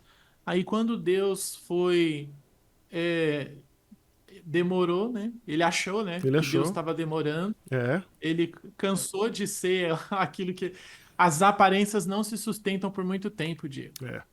Quando a gente é pressionado, quando vem uma crise, a gente põe para fora exatamente aquilo que a gente pensa a respeito de Deus. Exato. Isso vai ser visto no nosso relacionamento com as pessoas, no dia a dia. Por isso que cara, por isso que é muito importante a gente ler a Bíblia, orar e meditar nela todo dia. Porque todo dia Deus precisa refazer, reconstruir a imagem dele em nós e a imagem certa dele que nós temos, porque todos nós temos, em uma medida maior ou menor, uma imagem ainda distorcida de Deus, que Deus precisa corrigir. Uhum. Porque se a gente tem uma imagem distorcida de Deus, a gente vai se relacionar com as pessoas de uma maneira distorcida. Uhum. E isso vai manchar o nome de Deus. Vai profanar o nome de Deus, perfeitamente. E a gente já é chamado nesse texto aqui para a gente ouvir. Né? Por que Ezequiel está pregando? Por que Deus chamou Ezequiel e pediu para Ezequiel fazer umas coisas que... Olha, tem coisas, só pra você ter uma ideia, Deus mandou Ezequiel fazer coisa tão terrível que Ezequiel falou assim, Senhor, não dá pra melhorar um pouquinho não, aí Deus falou assim, tá bom, tá bom. Deus fala, tá bom, vamos, ok, faz menos. Okay? Até a mulher dele, Diego, Não, fez não, parte da não, profecia. não, esse da mulher é mais difícil é muito duro, cara. É muito duro que a vida de É. Ezequiel. Mas por que ele tá fazendo isso? Pra gente ouvir, cara. Pra gente prestar atenção. Porque as pessoas realmente viam esse cara doido fazendo as doideiras e eles falaram assim, Ezequiel, o que tá acontecendo aqui? Ezequiel, não, é um recado de Deus pra vocês. Olha minha vida é representação do que vai acontecer com vocês. Então Deus tá fazendo de tudo, literalmente, para o pessoal poder acordar e ouvir. E aí eu vou deixar você falar já do que você quer falar, mas só para aproveitar isso aqui, falar no capítulo 12, no verso 2, ele fala assim, que a casa rebelde, né, tem olhos, mas não vê, tem ouvidos, mas não ouve. Que era o caso de Belsazar, né? Verdade. Tem olhos para ver e não vê, tem ouvidos para ouvir e não ouve. Não sei se é assim que está em português, né? Filho do homem, tu habitas no meio da casa rebelde, que tem olhos para ver e não vê, tem ouvidos para ouvir que não ouve, porque é casa rebelde. Então o que é rebeldia? Olha aqui, cara, tá tudo descrito. Rebeldia é ter olho para ver e ter ouvido para ouvir, mas não é isso que você quer ouvir e não é isso que você quer ver. E aí você tá em rebeldia. Não precisa nem colocar aí na tela, Diego, mas Daniel 5:23, o finalzinho diz assim, Daniel falando para Belsazar, você dá louvores aos deuses de prata, de ouro, de bronze, de ferro, de madeira e de pedra. Eles não veem, eles não ouvem, eles não sabem. Mas Deus em cuja mão está a tua vida e todos os teus caminhos, a ele você não glorificou. Não é novidade. É a mesma lição. É a mesma lição. Deus está ao longo da história tentando ensinar as mesmas coisas, né? E as pessoas falhando nas mesmas coisas. Aí vem a próxima geração, ela não aprende. Uhum. Aí Deus ele precisa fazer algo, né? Porque ele quer salvar o teu povo. Deus ele quer salvar as pessoas, ele vai fazer, ele não vai ficar parado esperando as pessoas se levantarem. Mas em mesmo a esse contexto triste, Diego, eu quero ler o 9, capítulo 9, verso 3. 9:3. Está na tela. Como resultado dessas abominações dentro do templo, o verso 9:3 diz assim: A glória do Deus de Israel se levantou do querubim sobre o qual estava, indo até a entrada da casa. O Senhor clamou ao homem vestido de linho, que tinha um estojo de escrevedor à cintura, e lhe disse: Passa pelo meio da cidade, pelo meio de Jerusalém, e marca com um sinal a testa dos homens que suspiram e gemem por causa de todas as abominações que se comete no meio dela. Muito Tem um legal, né? povo aí que lamenta, cara. Cara, é muito significativo isso. Tem, Por isso que você, você lê Apocalipse, cara, você volta aqui em na Ezequiel para hora. ver a hora. A gente ouve isso aqui, a gente já sabe exatamente aonde que tem um lugar igualzinho que fala exatamente isso aqui, né? Sabemos, A gente sabe sabemos. exatamente que Tem, Apocalipse 14 vai falar exatamente daqueles que estão marcados na testa, né? E ele manda marcar na testa, né? Um sinal, um sinal. Mas eu quero dizer uma coisa sobre esse sinal, já. É muito interessante sobre esse sinal, sabia? Aprendi isso com o hum, Gustavo de Assis, que é um arqueólogo que ele é especializado em Mesopotâmia, que eu quero trazer para uma entrevista aqui no podcast ainda antes de fechar a série de Daniel. É um dos episódios que a gente tem aí pela legal. frente. Eu aprendi com ele, Jada, que aí está escrito a palavra Tav. O sinal é a letra Tav, tá? Que é a última letra No, do do alfabeto. alfabeto. Isso. Então marca com um Tavzinho na testa. E, cara, Não vi. o mais legal é como que era o TAV na época, né? O TAV hoje é uma coisa, mas o TAV na época da Mesopotâmia, sabe como é que era? Como? Uma cruzinha. Ah, tá de sacanagem. Não tô, não tô, cara. O Sério, cara? TAV antigo é uma cruzinha, cara. Peraí. Ok? Tave. Em hebraico antigo. Eu tenho que ver isso. Pode ver, pode Em- ver. E aí, cara, ah, o que poderia ser, obviamente, uma alusão a Cristo nesse momento aí, né? Do Antigo Testamento. O que faria todo sentido, inclusive, com tudo, né? Até com o Apocalipse, porque sim. o que está marcado na testa é o nome dele, né? O que está marcado na testa é quem ele é, quem ele representa. Então, olha como está conectado com o Apocalipse. Olha como tá. Né? Tá contando a história de Daniel aqui, o que está acontecendo com o povo na época de Daniel e conectando com o Apocalipse também. E aqui nós temos um grupo, Diego, que tá gemendo, cara. Tá Sim, chorando, sim. porque o nome de Deus está sendo pisado. Eles Uhum, estão lamentando, eles estão gemendo, porque o nome de Deus tá sendo manchado dentro da sua própria casa. isso. Aqui tá a perseverança, Diego. E eles não são os É quando rebeldes, tá? Eles não são os rebeldes, isso é muito importante. O rebelde é diferente. O rebelde ele não é a casa não rebelde. é a casa rebelde. Tá? Então eles estão como? Estão gemendo, estão se lamentando, né? Não Então, parece os caras da paciência dos santos? perseverar no fim, né, cara? A Cara, gente persevera de uma maneira você diferente. já. Nossa, esse gancho da paciência dos santos, eu espero que vocês estejam anotando ele, porque ele vai voltar.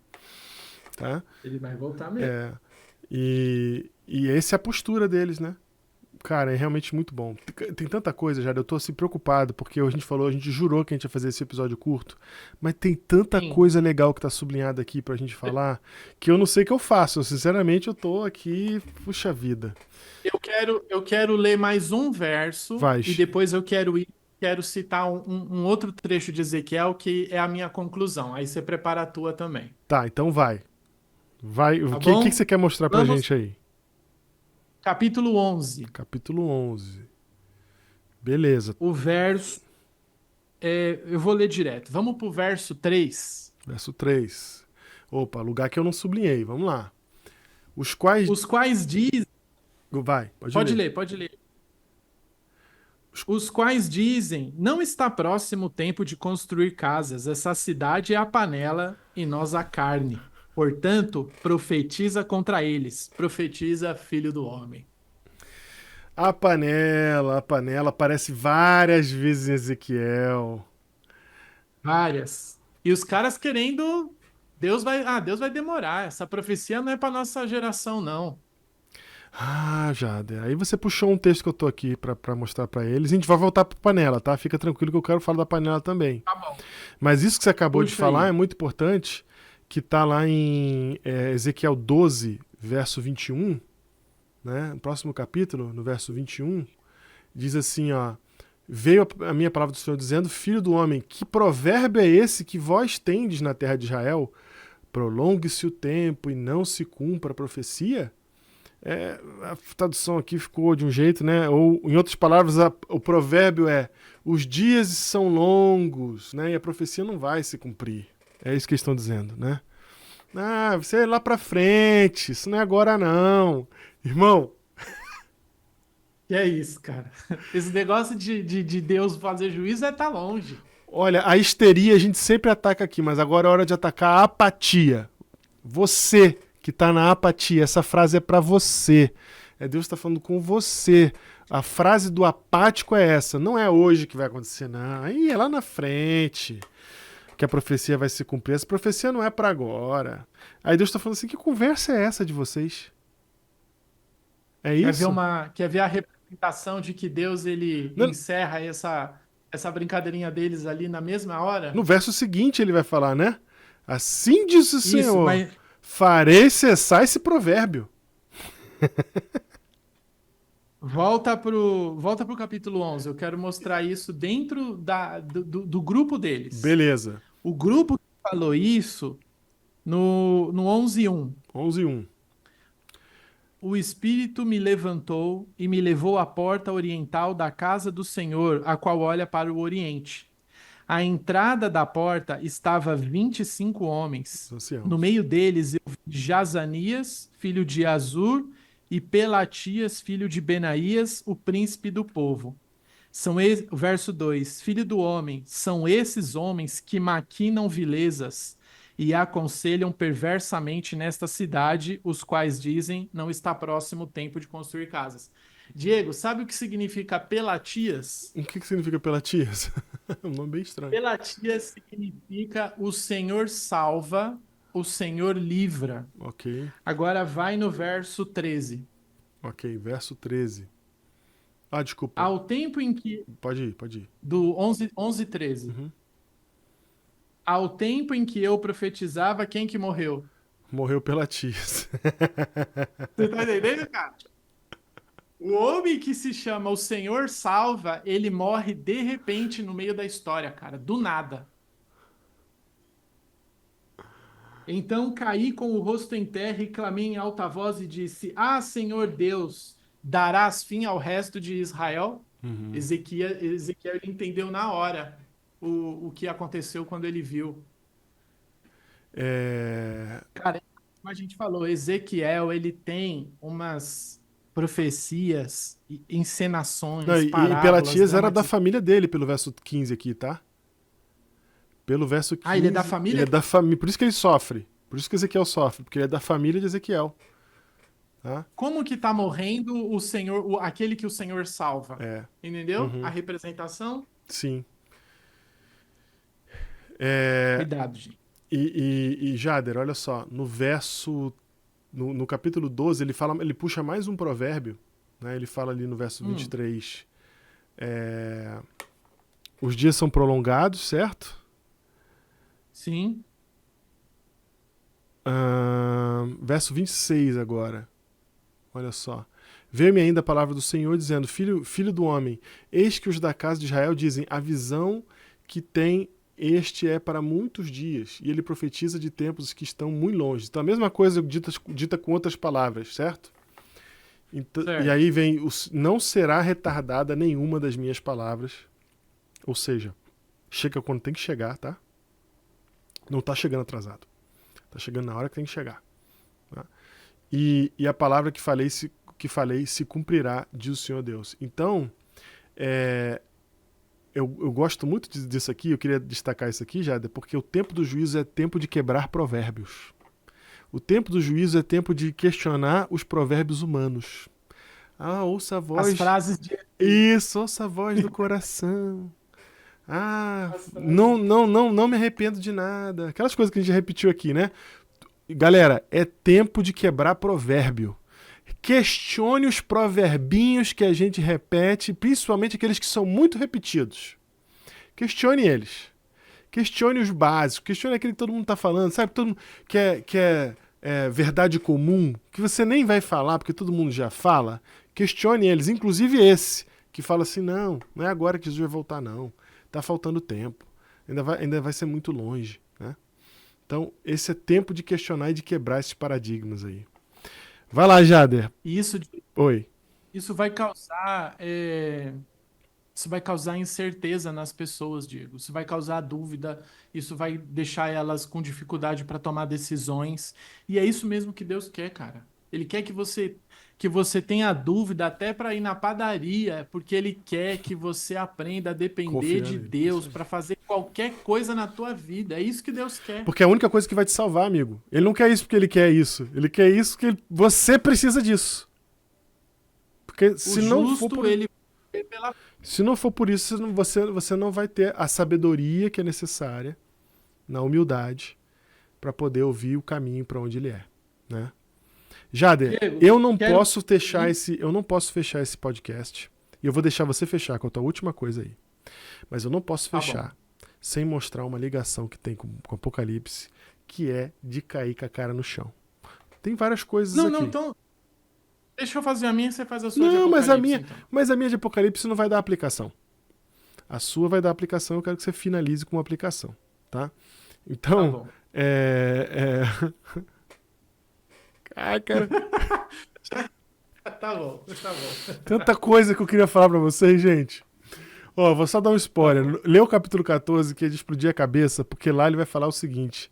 Lá ele vai falar assim, que as pessoas vão procurar ele e ele vai responder o que elas querem ouvir. Ele não vai responder a verdade, beleza?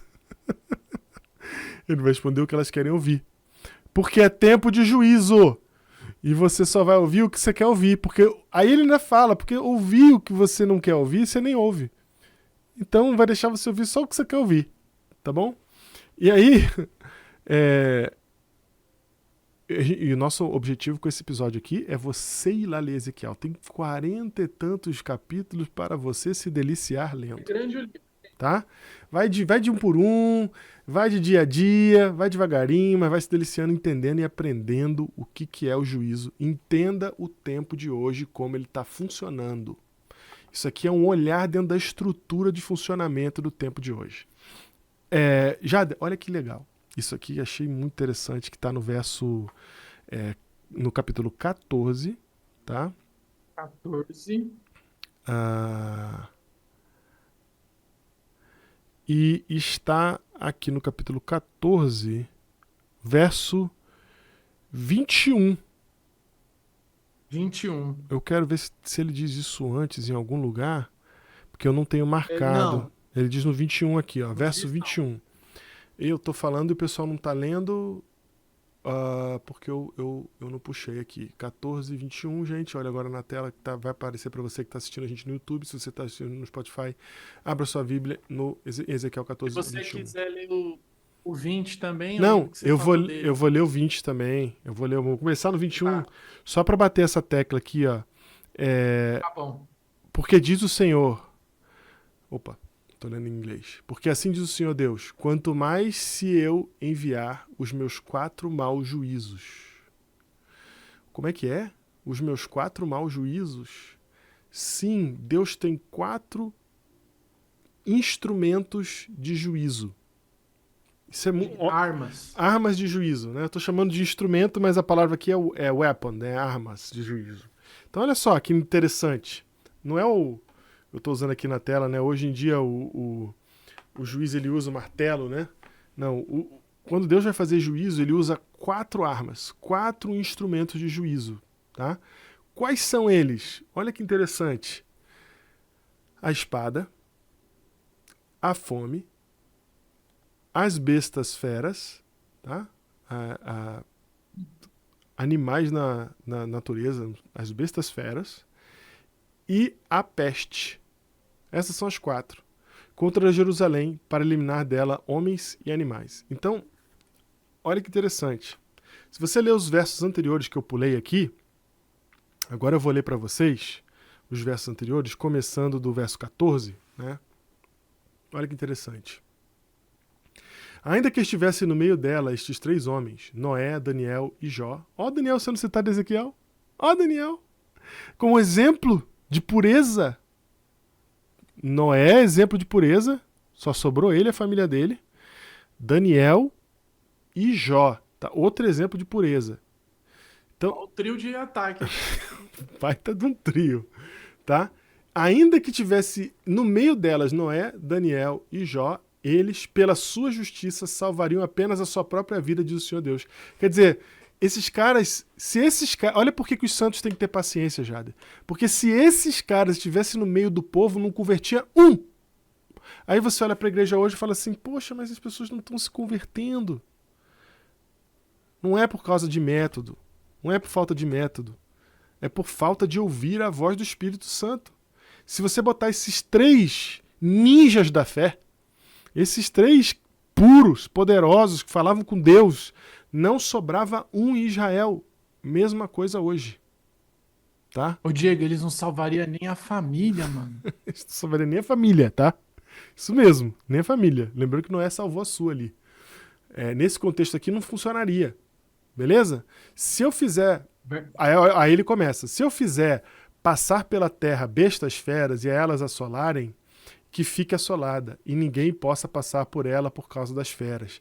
Tão certo como eu vivo, diz o Senhor, ainda que esses 3 homens estivessem no meio dela, não salvariam nem a seus filhos, nem a suas filhas, só eles seriam salvos e a terra seria assolada.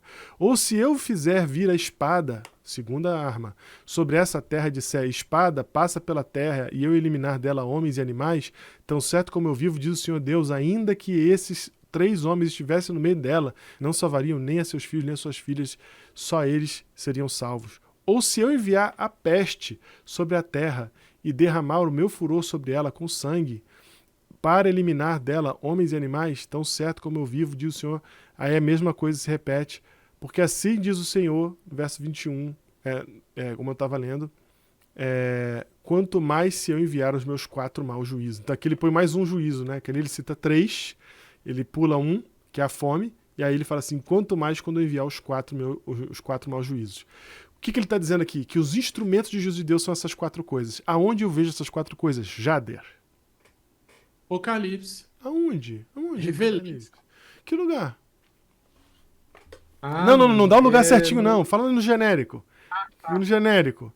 É os 4 cavaleiros do Apocalipse, cara. Os caras... É os 4 cavaleiros do Apocalipse. Nós estamos há milênios estudando a Bíblia e querendo saber o que é os 4 cavaleiros do Apocalipse. Bora para o próprio texto de Apocalipse revele. Mas você está vendo claramente o eco deles aqui. Eles são os 4 instrumentos de juízo de Deus. E a gente fica se preocupando com a cor do negócio, né, Jade? A gente até comentou isso. A gente está preocupado com a cor. Não, por que vai ser verde? Por que vai ser amarelo? Por que vai ser branco? Por que vai ser preto? Cara, no texto de Apocalipse explica o que eles são. No texto de Ezequiel explica, só que agora o texto dá o contexto. Fala assim, ó, isso aqui é Deus fazendo juízo. Então, quando você vê essas coisas acontecendo, você vai lembrar do quê? Você que é estudioso da Bíblia, você que está lendo, está aprendendo isso daqui, você que leu Ezequiel, você que leu Apocalipse. Quando você vê essas coisas acontecendo, o que está acontecendo no mundo? Ah, não, deve ser uma decisão ruim de um político. Não é, galera. É Deus fazendo justiça. E eu acho que isso aqui dá uma bela demonstração da conexão entre Apocalipse e Ezequiel e como ele está revelando pra gente coisa que a gente não sabia. Estava escrito aqui o tempo todo. O que eram os 4 cavaleiros do Apocalipse, por que eles existem e como Deus usa eles. E para que Deus usa eles. E em que circunstância Deus usa eles. Esses caras eles só entram em cena, Jader, quando nem Noé, nem Jó, nem Daniel conseguisse tocar o coração dos caras, todos 3 juntos. Aí, nesse contexto, vem os instrumentos de juízo. Cara, é por isso que a gente tem que clamar pelo Espírito Santo, Diego. É só a chuva serôdia que vai destravar a... E o texto 21 aqui fala os maus juízos. Eu gosto muito da versão em inglês que fala os meus 4 juízos severos. Né? Aqui fala os meus 4 atos desastrosos de julgamento. Exato. Então é tipo o limite, sabe? É tipo assim, ó. Quando tá Não no tem mais talo o do limite, isso aqui vai entrar em cena. forte. Forte, né? Deus fala, mano. Deus fala. Cara, a gente só tá aqui, ó, sapeando entre o capítulo 7 e o capítulo 14. Jada, a gente abriu a panela, mas a gente não fechou a panela, a gente tem que fechar a panela. É verdade. Temos que fechar a panela também, A Diego. panela, ela apareceu ali no primeiro texto que você mostrou pra gente. E ela aparece em outros lugares também, né? Essa panela é muito interessante porque ela aparece em Jeremias lá na frente e ele vai explicar o que vai acontecer com essa panela. Então, parece para mim, Jader, que esse negócio de chamar a cidade de uma panela era uma coisa comum para eles. No texto que você mostrou, você sabia que Jeremias capítulo 1 também fala da panela? Jeremias capítulo 1, se eu não me engano, verso 13 ao 19, ele fala da panela também. E aí vem o Uma Jeremias. maneira de segurança, né? De proteção. Porque parece uma panela mesmo, né, gente? Você pensa numa cidade que ela tá em volta de um muro, né? De um muro de proteção, aquilo é facilmente identificável como uma panela, certo? E aí, Sim, o que tem dentro da panela? Carne. Então aquela galera que tá ali dentro é como se fosse a carne na panela, certo? Então isso me certo. parece que era um tipo de brincadeira entre eles, um tipo de conversa entre eles. Quando eles falam que Jerusalém é a panela e eles são a carne, é que eles estão protegidos. Eles estão seguros dentro dela. Então, só que aí vem a visão da panela, né? Em Ezequiel. Sim. Aí a visão da panela, não lembro onde que tá. Que capítulo é 26? Eu li? A visão da panela está É, no 11, depois 24. 24, isso mesmo, é no que fala do 15. Isso mesmo, 24. Ali na visão da janela, é isso mesmo, ó.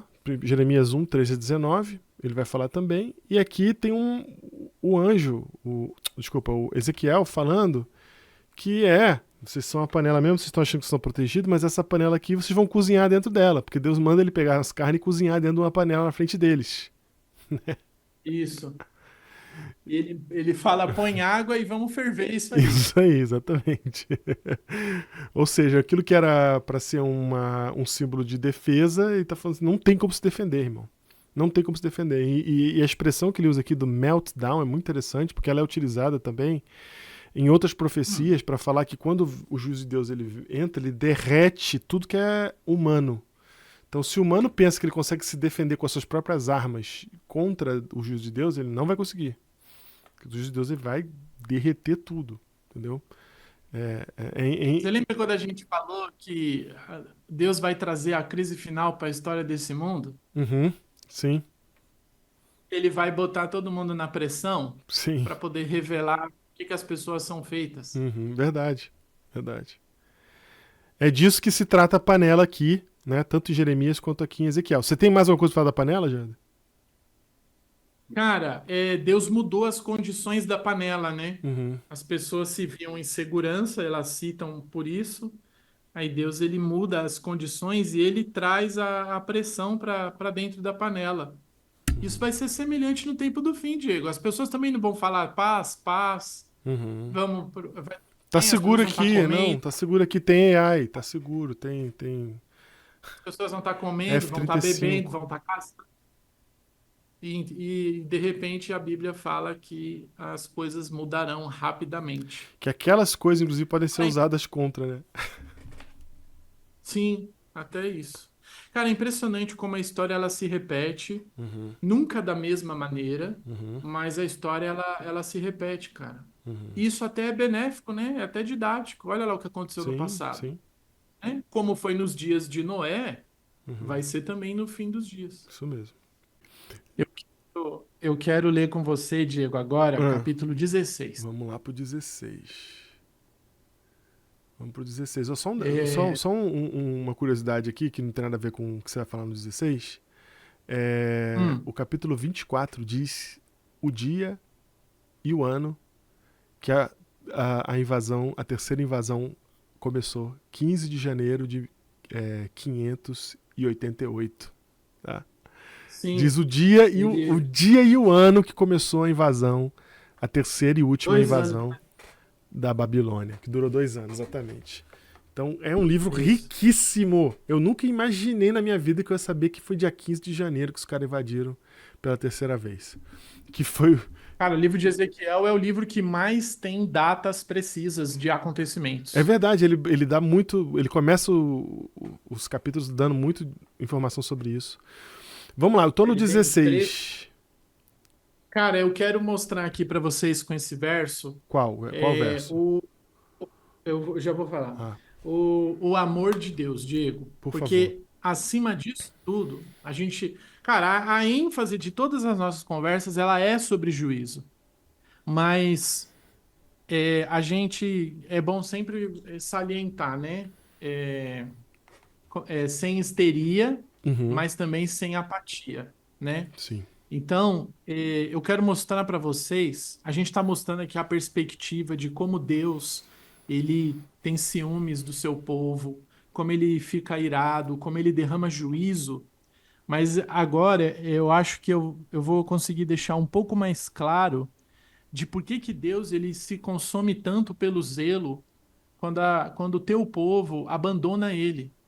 E eu espero que vocês agora possam prestar bastante atenção nos versos que eu vou ler, para vocês entenderem a dimensão do amor de Deus, né? Que nem dá para compreender, mas compreender um pouco da profundidade do amor de Deus que ele tem por mim e por você que está aqui nos ouvindo. O capítulo 16, Diego, Uhum. ele vai falar da origem do povo dele, do povo de Deus, como que ele encontrou o povo de Deus. Ele vai falar Ah, assim: sei. foi assim que eu encontrei Sei, sei, vocês. sei, sei, sei. E aí, vamos ler a partir do verso 4. Vamos lá. Tô com ele na tela. Quanto ao teu nascimento, no dia em que nasceste, não te foi cortado o umbigo, nem foi lavada com água para te limpar, nem esfregada com sal, nem envolta em faixas. Não se apiedou de ti olho algum para te fazer alguma destas coisas. Compadecido de ti, antes foste lançada em pleno campo, no dia em que nasceste, porque tiveram nojo de ti. Cara, Deus encontrou o teu povo como uma criança abortada no meio do caminho. É assim que a Bíblia descreve o que o pecado fez com o mundo. Verso 6 diz assim: Passando eu por junto de ti, eu vi-te a revolver-te no teu sangue e te disse: Ainda que estás no teu sangue, vive. Sim, ainda que estás no teu sangue, vive. Eu te fiz multiplicar como o renovo do campo. Cresceste e te engrandeceste, e chegaste a grande formosura. Formaram-se os seus seios e te cresceram cabelos. No entanto, estava nua e descoberta. Passando eu por junto de ti, eu vi-te, e eis que o teu tempo era o tempo de amores. Estendi sobre ti as abas do meu manto e cobri a tua nudez. Dei-te juramento e entrei em aliança contigo, diz o Senhor Deus, e passou a ser minha. Então eu te lavei com água, te enxuguei do teu sangue e te ungi com óleo. Te vesti com roupas bordadas e te calcei com couro da melhor qualidade. Te cingi de linho fino e te cobri de seda. Te adornei com enfeites e te pus colar à roda do teu pescoço. Coloquei um pendente no nariz, arrecadas nas orelhas e linda coroa na cabeça. Assim você foi adornada de ouro e prata. O teu vestido era linho fino, sedas e bordados. Eu nutri de flor de farinha, mel e azeite. Era formosa em extremo e chegaste a ser rainha. Cara, olha como Deus. Olha a gente falou que Ezequiel é pesado, É gente. pesado, é pesado. Ezequiel é forte. Foi assim que Deus ele encontrou a gente, cara. Pesado, cara. Não, tem Ezequiel descreve muita coisa como pesada, mas você. essa das pesadas é bonita, né? É a beleza, cara. Deus encontrou a gente como uma criança abortada na estrada. Uhum, Foi isso que o pecado deixou para nós. E Deus, ele enxagou, enfaixou, cuidou, alimentou, esperou ela amadurecer, Diego, uhum, para ela ter capacidade de aceitar entrar em aliança com Deus ou não. uhum, uhum, Não foi assim, olha, você vai entrar em aliança comigo porque eu cuidei de você, porque eu te salvei. uhum, Ele esperou ela amadurecer.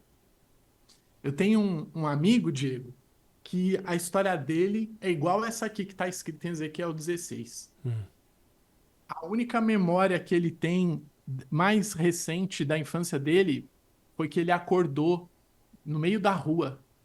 É a última lembrança que ele tem da infância dele. caramba. Ele acordou no meio da rua, se eu não me engano, Diego, foi na Ucrânia. Uhum, Ele acordou na calçada e essa é a única lembrança que ele tem da origem dele. E hoje ele é pastor, lá uhum. em São Paulo. É por isso que vocês agora faz sentido quando Deus. Como assim? Deus está enciumado, ele está irado, sabe?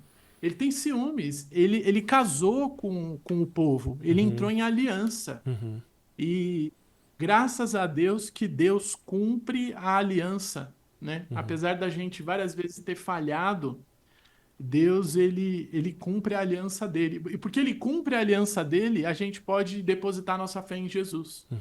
Porque Jesus ele também vai cumprir tudo aquilo que a gente falhou, Jesus ele cumpriu. E por causa que ele cumpriu o pacto da aliança, ele é feito, e Jesus pode estender para nós todos os benefícios da aliança, do relacionamento com Deus, quando a gente tem fé naquilo que ele fez por nós em nosso lugar. E uma das coisas que fica clara, Jader, não só essa fala, essa dedicação do amor de Deus para nós, por nós, né? Que ele no meio dessas falas todas de juízo, ele para então para descrever o seu amor por nós, né? Encontrar uma forma vívida, uma forma poderosa, uma forma forte, um soco no estômago isso aqui, né? Para a gente entender o relacionamento dele, o amor dele por nós. Você vai encontrar também em Ezequiel as palavras de esperança. Você vai encontrar também em Ezequiel que tem aqueles que continuam gemendo. Você vai encontrar em Ezequiel aqueles que serão poupados. Você vai encontrar em Ezequiel aqueles que estão lutando para se desviar dos seus caminhos de iniquidade. E você vai encontrar em Ezequiel também um Deus que tem uma esperança e que tem uma proposta de uma vida melhor, né? Uma coisa que é clara no livro do juízo, que não podia ter mais nada. Lembra que o juiz é sem piedade, né, para ele poder funcionar? Mas ainda assim, Deus deixa ali, dentro do livro do juízo, alguns pontos de esperança, alguns pontos de luz, para você lembrar que ele não terminou. O juízo não é o fim, o juízo não é o término do processo. Infelizmente, o juízo vai ser o término do processo para alguns, aqueles que não querem ouvir, que não querem ver. Mas o juízo não é o fim do processo, porque o processo não termina aqui, o processo não é para terminar aqui, ele não vai terminar essa história com a perda da sua rainha, né, que ele salvou. Né? Ele vai terminar com o estabelecimento do seu reino. Essa é aqui que a voz da esperança que brota em Ezequiel encontra eco na pedra que quebra a estátua em Daniel, né? E esse tempo está chegando. O juízo está entre você e esse tempo.